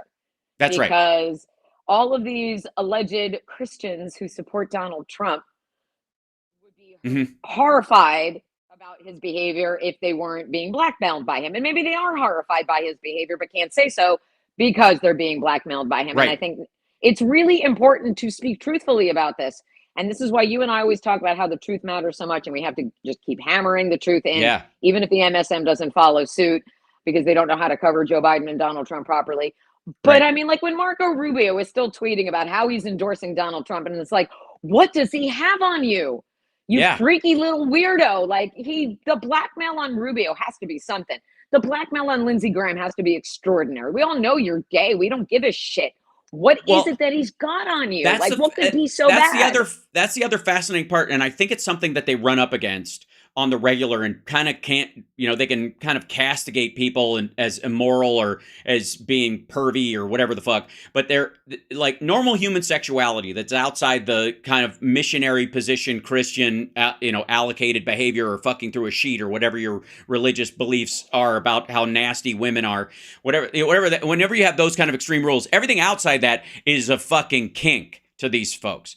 Meanwhile, But to the rest of it, it's just like, no, there's the human sexual expression, as long as it's consensual and it's amongst adults, is fucking broad as shit. Like it's nobody's business. Nobody's goddamn business, right? That's and the whole thing that's also fucking infuriating about how they are such nosy Parkers and they can't just let anybody live. And they can't let anyone have privacy or any kind of real human expressions because it makes them have weird feelings in their privates. It's like, what the fuck is wrong with all of you repressed, subjugated weirdos? So weird. And it's religion that does it. Religion, especially the Catholic religion, don't touch yourself. Jesus will kill you or make your palms hairy. Or whatever it is. Like I don't think that's in the doctrine, but I understand what you're saying. It's more like, where I'm going with this. Yeah, totally. Don't spill your seed upon the sand. It's a very sticky. Sperm is sacred. And don't touch yourself or you'll go blind. Don't do anything that feels good is what the religion is telling you, or God will smite you. What a way to grow up. Tara, I would like to say for the record that is false. Are your palms itching right now? Do you need to go get them shaved down? No. Wax your palms these days? No, they you feel have a okay. They feel okay. But again, but beyond the fact that religious orthodoxy of any sort is antithetical to democracy because it does not allow for a secular system, period, end of story. And the more doctrine-laden your religion is, the less democratic society you can possibly live in. And that's a standard that is up to the people of that religious belief to fix for themselves, not for democracies to fix. Democracies do not have to carve out spaces in them where there are fiefdoms within them to protect people's rights to deny other people rights. That's oddly enough, all the bullshit about Sharia law taking over Michigan that was going around to kind of dunk on American Muslims is actually like, there were a bunch of people on the Republican side who heard that and went, oh, fuck, they can do that in Michigan, which they can't, but like allegedly they could do that in Michigan. Well, then we can carve out Texas as Christostan, right? And we'll just make it our rules, our own version of Sharia, right? That's their... Well, I mean, if you're going to let people drown while they're trying to reach land across a river, if you're going to let the Border Patrol just sit there and watch people drown, sure. Mm-hmm. Go right ahead. Make it as inhospitable as possible. Do that. Isn't that what the Republicans want?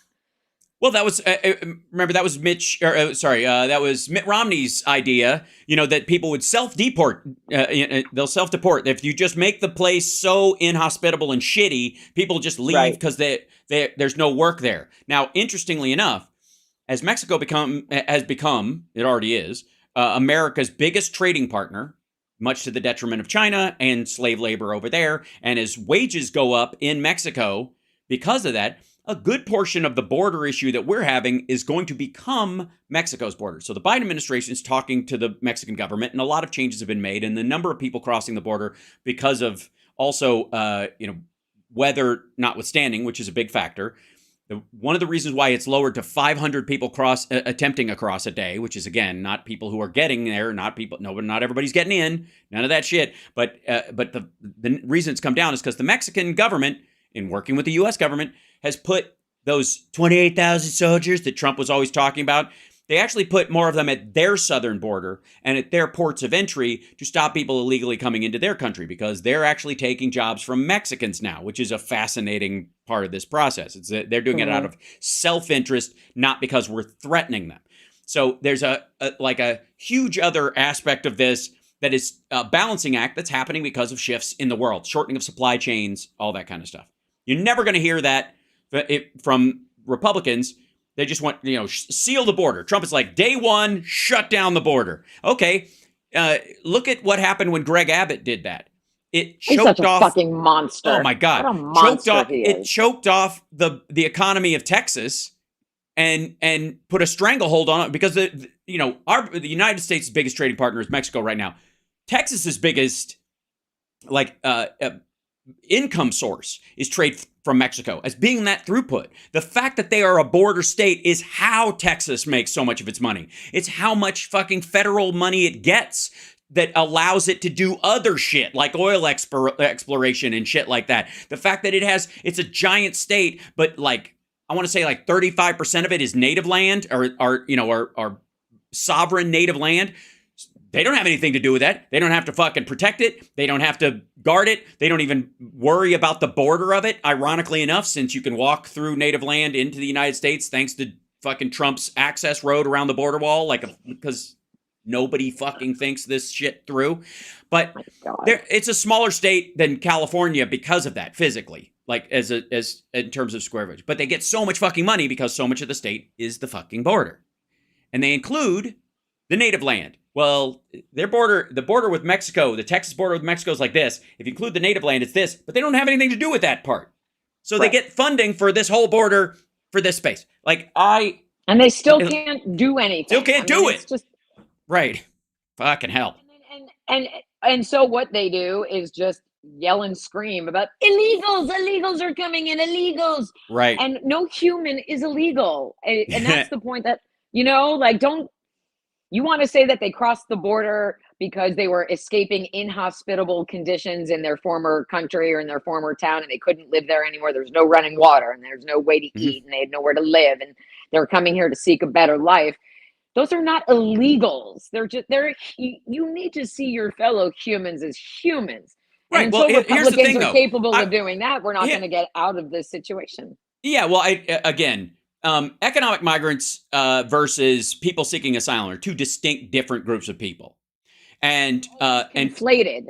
Yes, always conflated as always same, overlapped. Always just this big ball of illegal just rolling into our country with arms and legs and stealing. And the United States, right? The United States. One of the ways that we mitigate against an overwhelming number of what would be economic asylum seekers, which would be people where they're in a failed state, where their entire country is collapsing, is why we give foreign aid to these countries. That's why. It's not big. In many ways, it's out of the goodness of our hearts because you don't have to fucking do it. We certainly could mount 50 cals on the fucking border and fire into groups of people like it were Chad or the fucking Congo or any of the surrounding countries around I don't know, like the Iranians do with the Afghanis.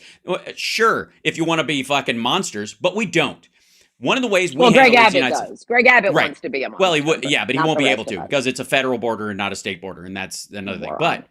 But I will say, we give money to those countries because without it, those countries would collapse, and therefore a lot of those people are just going to have nowhere to go. They won't be able to stay in their own country, and they will flood to other places. And not only will they come here, and we can't afford to take them in or keep them afloat because they were economically living below what is effectively the poverty and skill line in their own country, so they certainly wouldn't be able to compete with workers here or the education level here or on language level. There's all sorts of reasons why they're better off in their own country.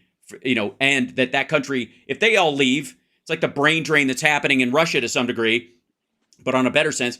What the fuck are these folks going to do? Without the best people, the good people leave. And as Trump is like, they don't send their best people. Not true. The best people, the people who want democracy, want hope, want to contribute, want a job, want to work, do flee these fucking countries. Yeah. And that's why they come in packs as families a lot of times, because they want their entire family to be safe and actually make it here. Now, there's a difference between fleeing gang violence, drug violence, and the collapse of a government and just simply going, I can make money and send it home, right? Which is, you could argue that that's what visa overstays are largely. They're just doing it with education instead of money. You know, like the number of people who come to the United States or Canada to get an education overstay their education visa as they become interns or something like that. What's the fucking difference? You're just taking the education with you instead of cash. It's petty to look at their sort of a difference. You can have border laws, and you can say that it is illegal to cross the border under these setups, these situations, because we don't know who the fuck you are. Nobody does. And we're allowed to find out. We're allowed to find out who you are and why you're here. That's why we need a functioning asylum system. That's why we need enough people down there. That's why we need enough staff down there to handle the volume of people, so that people who are just simply coming up here to take advantage of the fact that our economy's good and their economy sucks because of whatever reason could go, yeah, thank you very much, but please go back home and fix your own economy because, you know, we have homeless people here too and the like, right? On the other side, if you have families seeking asylum or people who have no choice, who need to come and live here, stay safe for a couple of years while their country stabilizes, and then they go back and then they can help their own country, which would be the ultimate goal. It would, for most of them, it would seem to be. Then we have to have a system in place where we can participate in that and help them instead of just going, fuck you, like with our arms out across the you know, this weird evil version of Red Rover. Or putting them on buses and sending them to democratic cities in the middle of winter with no supplies and no coats and with no destination. You're dropping them off in the street. And no plan. And no plan. Putting them on a bus and sending them to Martha's Vineyard is not a plan. You know, well, it's that's PR. Not a plan. It's a PR strategy. And you might, I don't know if you remember this, but back when Rudy Giuliani was the mayor of New York and everybody thought he was awesome and he revitalized Times Square and was going to get rid of the mob and all of the things that he said he was going to do. One of his solutions for the homeless problem in New York was to put them all on buses and send them to Florida. That was his solution. Send them to a warmer climate. They'll be happier there. And so that should have been a really early indicator that there's no Republican who has anything resembling a solution. Well, and also that's why they're voting against the stuff. So look at the shift of Florida going from a Democratic-leaning state to a Republican-leaning state right around that time, with that threat of like them, you know, that they're going to end up with a bunch of homeless people there if they don't end up being, you know, effectively electing someone who will give homeless people the stiff arm. Now, by the way, busing human beings that you don't want to deal with to another state that actually has a social structure in it is nothing new, because the Texans and even Arizona have been busing their mentally ill people and their drug addicts into California for a long fucking time. We had this issue for a long time where there were like these like vans showing up and dumping drug addicts and people in hospital gowns on Skid Row in Los Angeles, just because there's the structure, and they were just like, here, you take care of them, fuck it. And then they would just drive back. And some of them, they only got busted because some of them had, they left their hospital band on, and they knew the like Texas hospital that they were left from. But the idea being is like, well, you know, we're doing them a favor because they'll freeze to death here, so we'll just drop them off in some place with a better climate. Yeah, social structure. Let it be somebody else's problem. Then it's somebody else's problem, exactly. Right. And that's not what Democrats do. Democrats don't pass the buck, and we don't wait for somebody else to fix things, and they don't say, well, if we bury it, then it doesn't exist. That's not what we do. And Republicans are incapable of doing anything that is difficult. They don't want to do anything that's hard. They don't want to do anything that takes time. They don't have patience. They want that instant gratification. Because that's why they like cruelty. Because isn't technically cruelty is a quick fix. Yeah. You don't have to judge. You don't have to make you want a binary decision that just kind of looks past all the realness, you know, the real issues, and break it up and act like, again, like immigrants are one big group of people. Everybody that crosses the southern border is the same fucking person, just in a different hat, which is in its own way racist, and just go everybody out or everybody in. Both of those are equally weird. And the same thing is true of homeless people. There's a variety of reasons. There are 3 main categories of homeless people, and 5 if you include kind of subcategories within those. And you treat each of those issues differently. And if you act like people are a fucking tribe, you won't solve it, because you'll try to, you know, put a Band-Aid on cancer, and it's dumb. And Republicans don't want to think past that, because the minute they start getting into the reeds of it, and I deal with this all the time when I talk about kind of the sort of deeper economic issues that are out there. And I think people's eyes glaze over, the fear that people's eyes glaze over. Now, I can make it entertaining. They can't. So fear is the next best thing to entertaining. So you can scare the shit out of people. It gets an immediate reaction. And they learned that from growing up in church, because it's all fear-based. And fear is very palpable and it's contagious. And it's really easy to... It depends on the church. It depends on the church. And I'll tell you, and as somebody who actually did grow up in church, and for whatever, the fact that I only worship gods that are represented in Marvel comics at this point, because it's really just a reference point for something that's beyond my physical understanding. As somebody who grew up in church, the vast majority of the sermons that I heard growing up, and part of it's different now, but it depends on where you go. The mega churches are a different category altogether. But in your average run-of-the-mill church that isn't like a fucking mini psycho semi-QAnon church in a fucking strip mall where they have kind of a rock band and some dickhead, with like long curly blonde hair. Yes, right. Yes. And rings on every finger of the hand. Yeah, right. It's like a righteous gemstones, but not entertaining. That's right. But in between a Hobby Lobby and a fucking yogurt place, right? A froyo joint.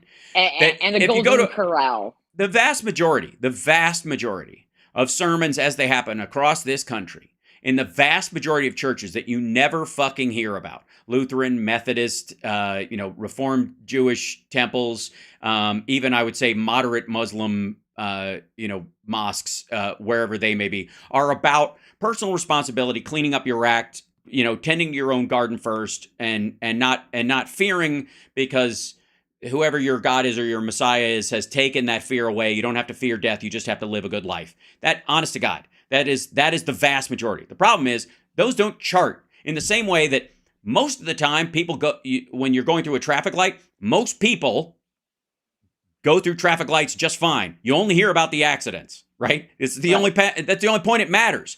And increasingly this co-opting of the sort of Christian identity by these motherfuckers has led everybody to believe that that's the equivalent. In the same way that that everybody thinks that somebody brought up like Wiccan in the house or whatever. I was like, the idea that all witches look like the Wicked Witch of the West, and that's that's the nature of what a witch is. Pointy black hat, ward on her nose. No, Taylor Swift is a witch. You should. That's what they think. They think Taylor Swift is a witch. She's cast a spell on Kelsey and made him a superstar. I love them so much together. I am a Swiftie over 50. Do not come for her. Point being is that I gotta say, the vast majority of the conversation around this is really about, in most churches, is about this. The problem is the rest, and most people operate that way. It is one of the reasons, by the way, we have a 70% of people are for Social Security and maintaining it. Why eventually, if it works, and it did, Obamacare grew in popularity. Same fucking people. There's a ton of this overlap. So, and there's a difference, I would argue, between religion and superstition. And what we have right now is a bunch of people passing off superstition as religion. The Magic Rocks crowd, which is like this temple, this place, this one spot, this is Jesus's landing pad, and he's not going to go anywhere else. And but for these magic rocks, the rest of the world goes to hell. And that's superstition. That's not religion. That's it's not spirituality. Religion comes from the Latin religio, which means to bind back. Like ligament, it's the same root word, to retie you to God. You have drifted away, and religion's job is to lash you to the fucking newel post of the Lord, right? Pass. Right. But, again, people need fucking work. And I got to tell you, if there was some version of these folks saying, if Donald Trump, pounding his chest about Christianity, actually, and all of his alleged beliefs about God, right? That he magically finds and then magically loses, and he never fucking he doesn't know shit. Not that by the way, not knowing the Bible isn't any different than knowing the entire Bible all the way through, because David Koresh was equally full of shit and could memorize the whole fucking thing. So that's not the point. It doesn't matter. That book didn't fall out of the sky. It was written by humans. Why didn't you just base a religion on my book, The Sound of Settling? Grady and Lila are your new gods now, and everything they say is what you should do. I don't know. I prefer my gods to have like be able to turn themselves into ravens and hammer things with it, make lightning with a giant hammer. It's he's based on Dave Grohl, who many think is a god. Who's an angel? I would say he's an angel. Yeah, I think he's he's an angel. You think he qualifies. That said, my point is that decrying religion the way I think we are wont to do on our side of the aisle is the equivalent of when right-wingers say, all immigrants are illegals. It is the same painting with a broad brush. It is the same dismissal. And it doesn't help. About the cultier ones who cannot think for themselves. You have to make, right. And I will, I understand the distinctions. Yes. Yeah, you have to make that distinction. Otherwise, the people that do have these beliefs and do live as decent human beings, and by the way, a big bunch of them are those immigrants that are crossing the fucking Rio Grande and coming into this country. And a lot of them, ignorantly in some ways, are clamoring to people like Donald Trump and the like because they come from highly Catholic backgrounds, highly religious backgrounds. And if one side speaks your language but the other one doesn't, and you don't wake up to the fact that they're bullshitting you until it's too late, it doesn't matter. The legislation has already passed and they've already gotten your vote. And if they're 2 cycles in before you realize they're selling you something, especially as a new citizen or something like that, it's a very, very dangerous space. So I'm not. Well, and it's ironic considering that Joe Biden is a devout, lifelong Catholic who goes to church every single Sunday. That's right. He doesn't go golfing every single Sunday. He goes to church every single Sunday. And I respect him. I respect, a guy like Stephen Colbert, people who have had lifelong faith where they were challenged. Their faith has been challenged. And yet they have never wavered from their faith. Their faith informs their lives and makes them better human beings. Right. Then I'm okay with it. Good. I don't have to believe what they believe. I don't have to agree in the same. Not here to yuck anybody's yum. Again, but they're also not hypocritical assholes about it. Right. Because Joe Biden isn't out there going, "You better go to church or else." Joe Biden is not trying to say, if you're not a Catholic, you're not an American.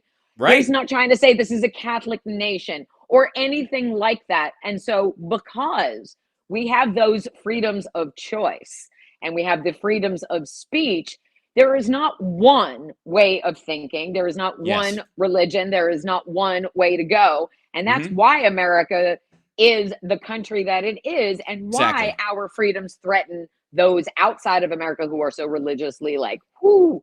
Well, that's why I've said like the irony that the first two huge irony. Yeah, the irony that the first two amendments to the First Amendment and the Second Amendment to the Constitution are literally written and were written first as a fuck you to the first 2 commandments. The Second Amendment in particular, because the commandments being, "Thou shalt have no other. I am a jealous God. Thou shalt have no other gods before me." The Second Amendment says, fuck that. Freedom of religion. It says the state will not establish one, and you have the freedom to believe whatever the fuck you want. That is, at that point in fucking history, in the 1700s, actually put that fucking pen to paper and say, I don't give a shit what you believe. Right? That just, if you believe something or nothing at all, that's up to you. It just ends at your nose. We're based on the rule of law. And the second one being freedom of speech, because the Bible says, "Thou shalt not take the Lord's name in vain." Like that is the second. That's the second one. And they're like, nope, fuck that. If you want to say, "God damn it," that's up to you. You can say Jesus Christ if you hit your thumb with a hammer, and we're not going to do shit about it.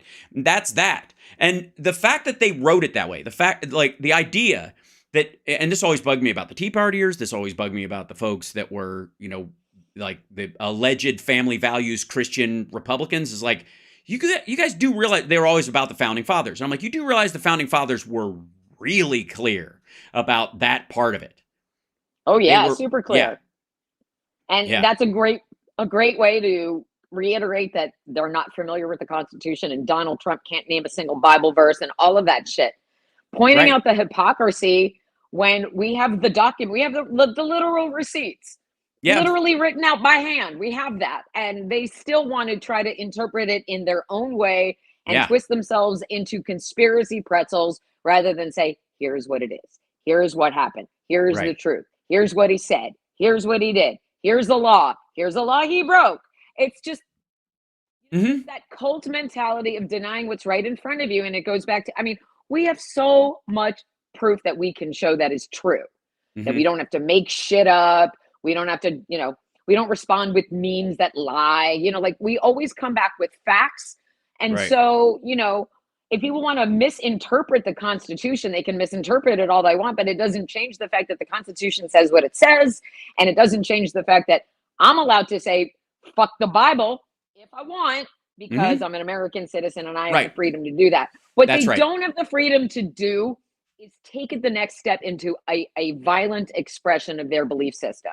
Because live and let live, leave each other alone. And that's the other irony is that those people who quote the Bible and say they believe in the Constitution are actually like negating their own argument at the exact same time, like you said, because you're not living by either.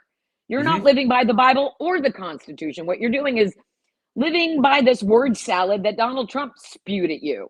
That doesn't really make any sense and has no roots in anything. You're just making this shit up as you go along. So if you're not supposed to do harm to others, why are you okay with Donald Trump? If you want to throw in the word alleged, that's your business. But Donald Trump raped E. Jean Carroll. He banged her head against the wall of a dressing room and forcibly inserted a body part into her vagina. Okay? That's what he did. You don't have to like it, but it's true and it's against the law of the land. Kyle Rittenhouse begged his mommy to drive him across state lines so he could buy a gun that was an illegal firearm, and then he went into a riot and he shot 2 people. He didn't have to do that. I didn't make him do that. When I say Kyle Rittenhouse broke the law and is a double murderer and 2 people died because he wanted to go play vigilante, and people are like, well, he took a pedophile off the street. Vigilantism is not the law of this land and never should be. We have laws for a reason. I will hold you there for a second because not only, again, feel what you will about the adjudication of the law of the land, but he was found not guilty in a court of law in the country and was attacked first before he fired. Hold on. He fired. Vigilantes don't wait until they're attacked to fire on somebody. That's not vigilantism. So it's a different, these words matter. And distinctly, the crossing of the state lines aspect of it is not an illegal aspect of this at all. I'm not saying that, but what I'm saying is he was sitting at home with his mom. Mom, I want to go get this gun. You have to drive me because I'm young. I have to go do this. And his mother was like, okay, you think this is a good idea? Okay, let's go. When I say vigilantism, I don't say that Kyle Rittenhouse declared himself as a vigilante. The people who are justifying what he did and doing it in a juxtaposition, because it was trending all weekend along with the Alec Baldwin story. I see. And they were the false equivalence between Alec Baldwin and Kyle Rittenhouse because they live in the false equivalence land where Alec Baldwin is a straight up murderer and Kyle Rittenhouse is an innocent hero. And that's neither of the things is true. Alec Baldwin accidentally shot somebody with a prop gun he believed was safe. Kyle Rittenhouse knew his gun was loaded and pointed it at people. Self-defense, whatever he did, he made choices that put him in the middle of a situation where he didn't have to be. He didn't have to get up off his couch and go to the riot. He didn't have to do that. He chose to do that. So that false equivalence and that blending of, I like this idea and I like this idea and I'm going to steal this and I'm going to put this argument together piecemeal to justify a vigilante system. Because if Kyle Rittenhouse went out and the people he shot just happened to be people with a record, that's great. That's what his supporters tell me on Twitter. He took a child pet, diddler off the street. It's still that's still a vigilante act. What you're saying by justifying what he did and by making him your hero. I appreciate what you're saying. I do kind of justice. And so what we need to do is I would argue follow a law, follow it. I understand. I would argue that would the kind of gun he was carrying was a provocative act. And that's what the primary situation was caused by there, because the other person he fired upon had a gun on them as well. It was just a handgun and it was relatively hidden. And he only pulled that out to fire upon to fire on Rittenhouse. That was the guy who was but killed. Again, to try to conflate the two situations, which are not anything the same. Not anywhere close. Because they will cling to anything they can. And they will find any reason to divert us. Oh, well, I mean, look how ridiculous. They will literally say, we want to send, guns are bad. We want to send guns to Ukraine, but we don't want Americans to have guns. Like, motherfucker, they're in a war zone. Another country declared war on them. They sent tanks across their border. They're having missile strikes. Of course, are our allies, they need guns, you dumb motherfucker. We don't want to live like that. The whole point is to have a country that isn't a war zone. I think that's what civilization is all about. I think the whole point is to have a civil society where you solve your problems. Civil means anymore. Yes, through civil means, right? But that takes too long. It takes too much thought, and it's too murky and complicated. It's so complicated. Can't I just believe that somebody is evil and call it at that? Without ever having to recognize a deeper solution to the problem or the mitigatory facts around it. Isn't it easier? Because I got to say, and this is, by the way, hashtag Rip Portland. And before I lose you, I want to remind everybody to get Tara's book, The Sounds of Settling. There it is. At TaraDublinRocks.com. And as of today, I have sold 439 copies. We got to get you to 500. We have to. And then I just passed 21,000 pages read on Amazon Kindle. And if you have Kindle Unlimited, you can get The Sound of Settling for free. There you go. I'll still make royalties from it, but you can get it on Amazon and go to Tara Dublin Rocks. I don't know if Tammy is in the chat, but the wonderful Tammy made TaraDublinRocks.com, and she redirected it so that if you Google me or you Google the book, it goes to Tara Dublin Rocks and then it goes to Amazon, which is great. And the sequel, I just yesterday wrote the 2 words, "the end," on my first draft of the sequel, because so many people love this book so much that they were demanding a sequel, and I wrote it. And so now I'm gonna have to go back and because I just wrote it stream of consciousness, wrote the whole thing. It's 355 pages. And I'm gonna go back and edit it and play with it, but I'm not gonna release it or say anything about it until somebody finally signs me to a proper book deal. All right. Because it's time. Let's go. I mean, I literally can't pay my February rent. So someone has to make a miracle happen. All right. I've applied for so many jobs and haven't gotten anything yet. And there are not enough political websites who are paying people to write about politics, which is weird because we need that more than ever. Too many websites have folded. And more than half of MSNBC follows me on Twitter. So someone needs to have me on their show, Katie Fang or Stephanie Rule. Or Joyanne, because I'm not happy with Joyanne right now because she had Charlemagne the God on and they were talking shit about Biden. Right. And then she had Tiffany Justice on and let a mom for liberty. I mean, she pushed back and she showed her up, and that's for sure. But why give her the platform in the first place when you can have me talking about truth? Well, I mean, it's salacious, and there's a lot of sex sells. If it bleeds, it leads. There is so much sex sells in this book. Right. There is so much sex in this book. There's even more sex in the sequel. You know what? You would have been better off when Keith Olbermann was on the show. He could have done a reading from it at the end. Remember? Doesn't that seem like 100 years ago? That sounds like something from the fucking 60s. Remember when he used to read a section of a book at the end of his show sometimes? Remember when people listened to him? And Rachel used to mix drinks at the end?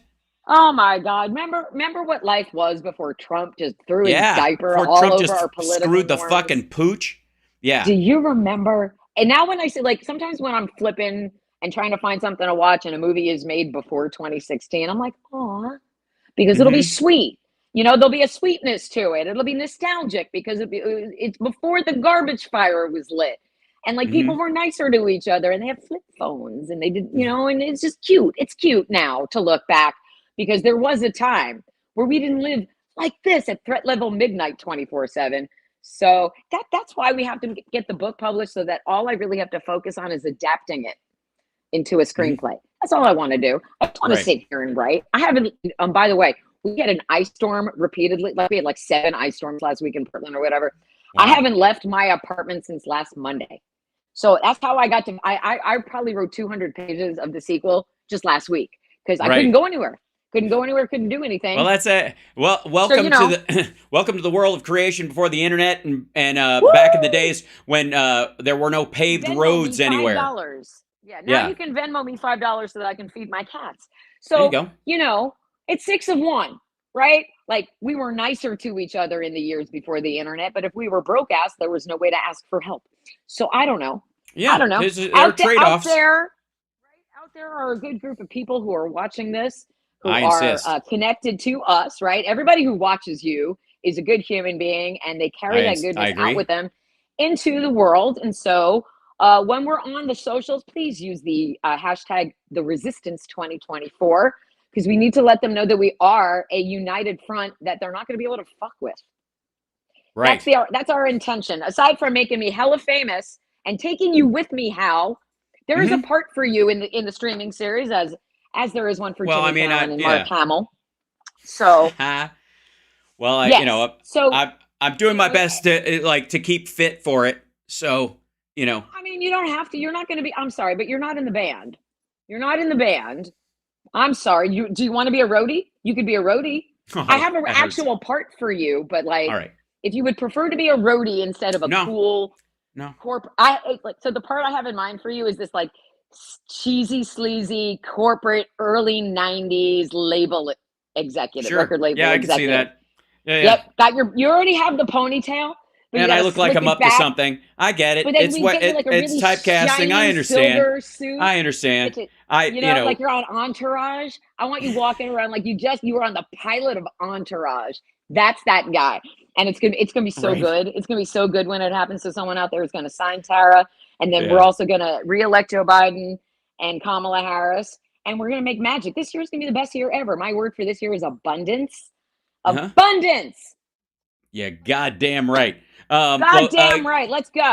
Get the book. Follow Tara Dublin Rocks on your socials, and don't forget hashtag Rip Portland, because it's so sad. For somebody who's living in a burned out crater, things are going very well in that regard. Today I will get to eat, so that today's a good day. Tomorrow, who knows? Anyway, if you want to help feed the cats, though, the Venmo. I got the Venmo and a PayPal. And, on your site on Tara Dublin Rocks, or no, because I'm waiting for Tammy to make more pages on Tara Dublin Rocks. But it is my pinned tweet right now is my Venmo. AI. But it's just Huh? What? AI. Hey, AI. AI. I don't know how to do any of that stuff.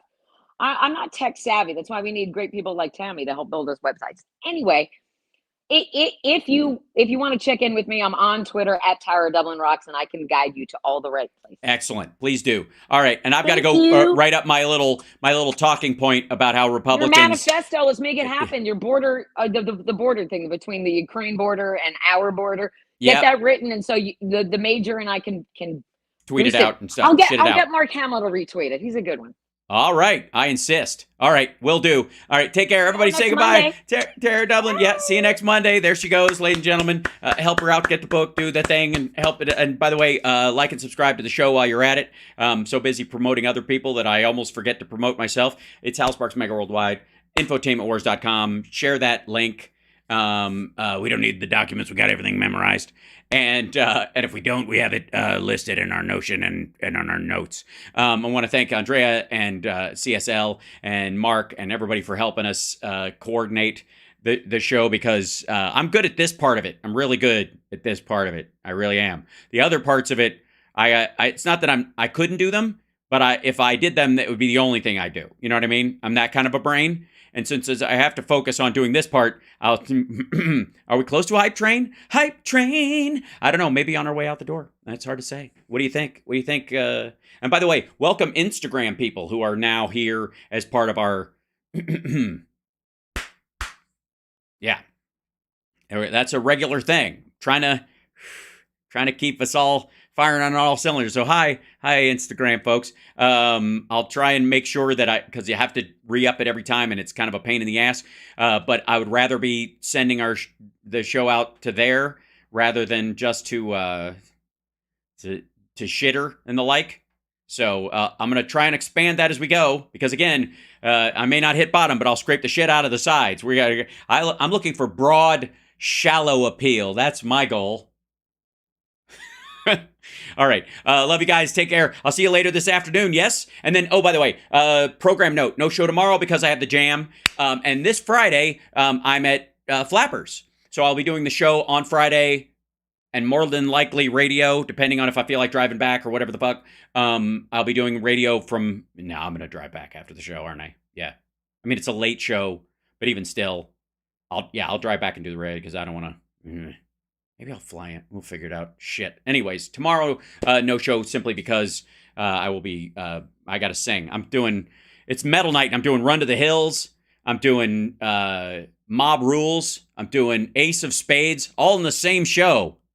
Think about the vocals on those things. God damn it. Just think about that for a second.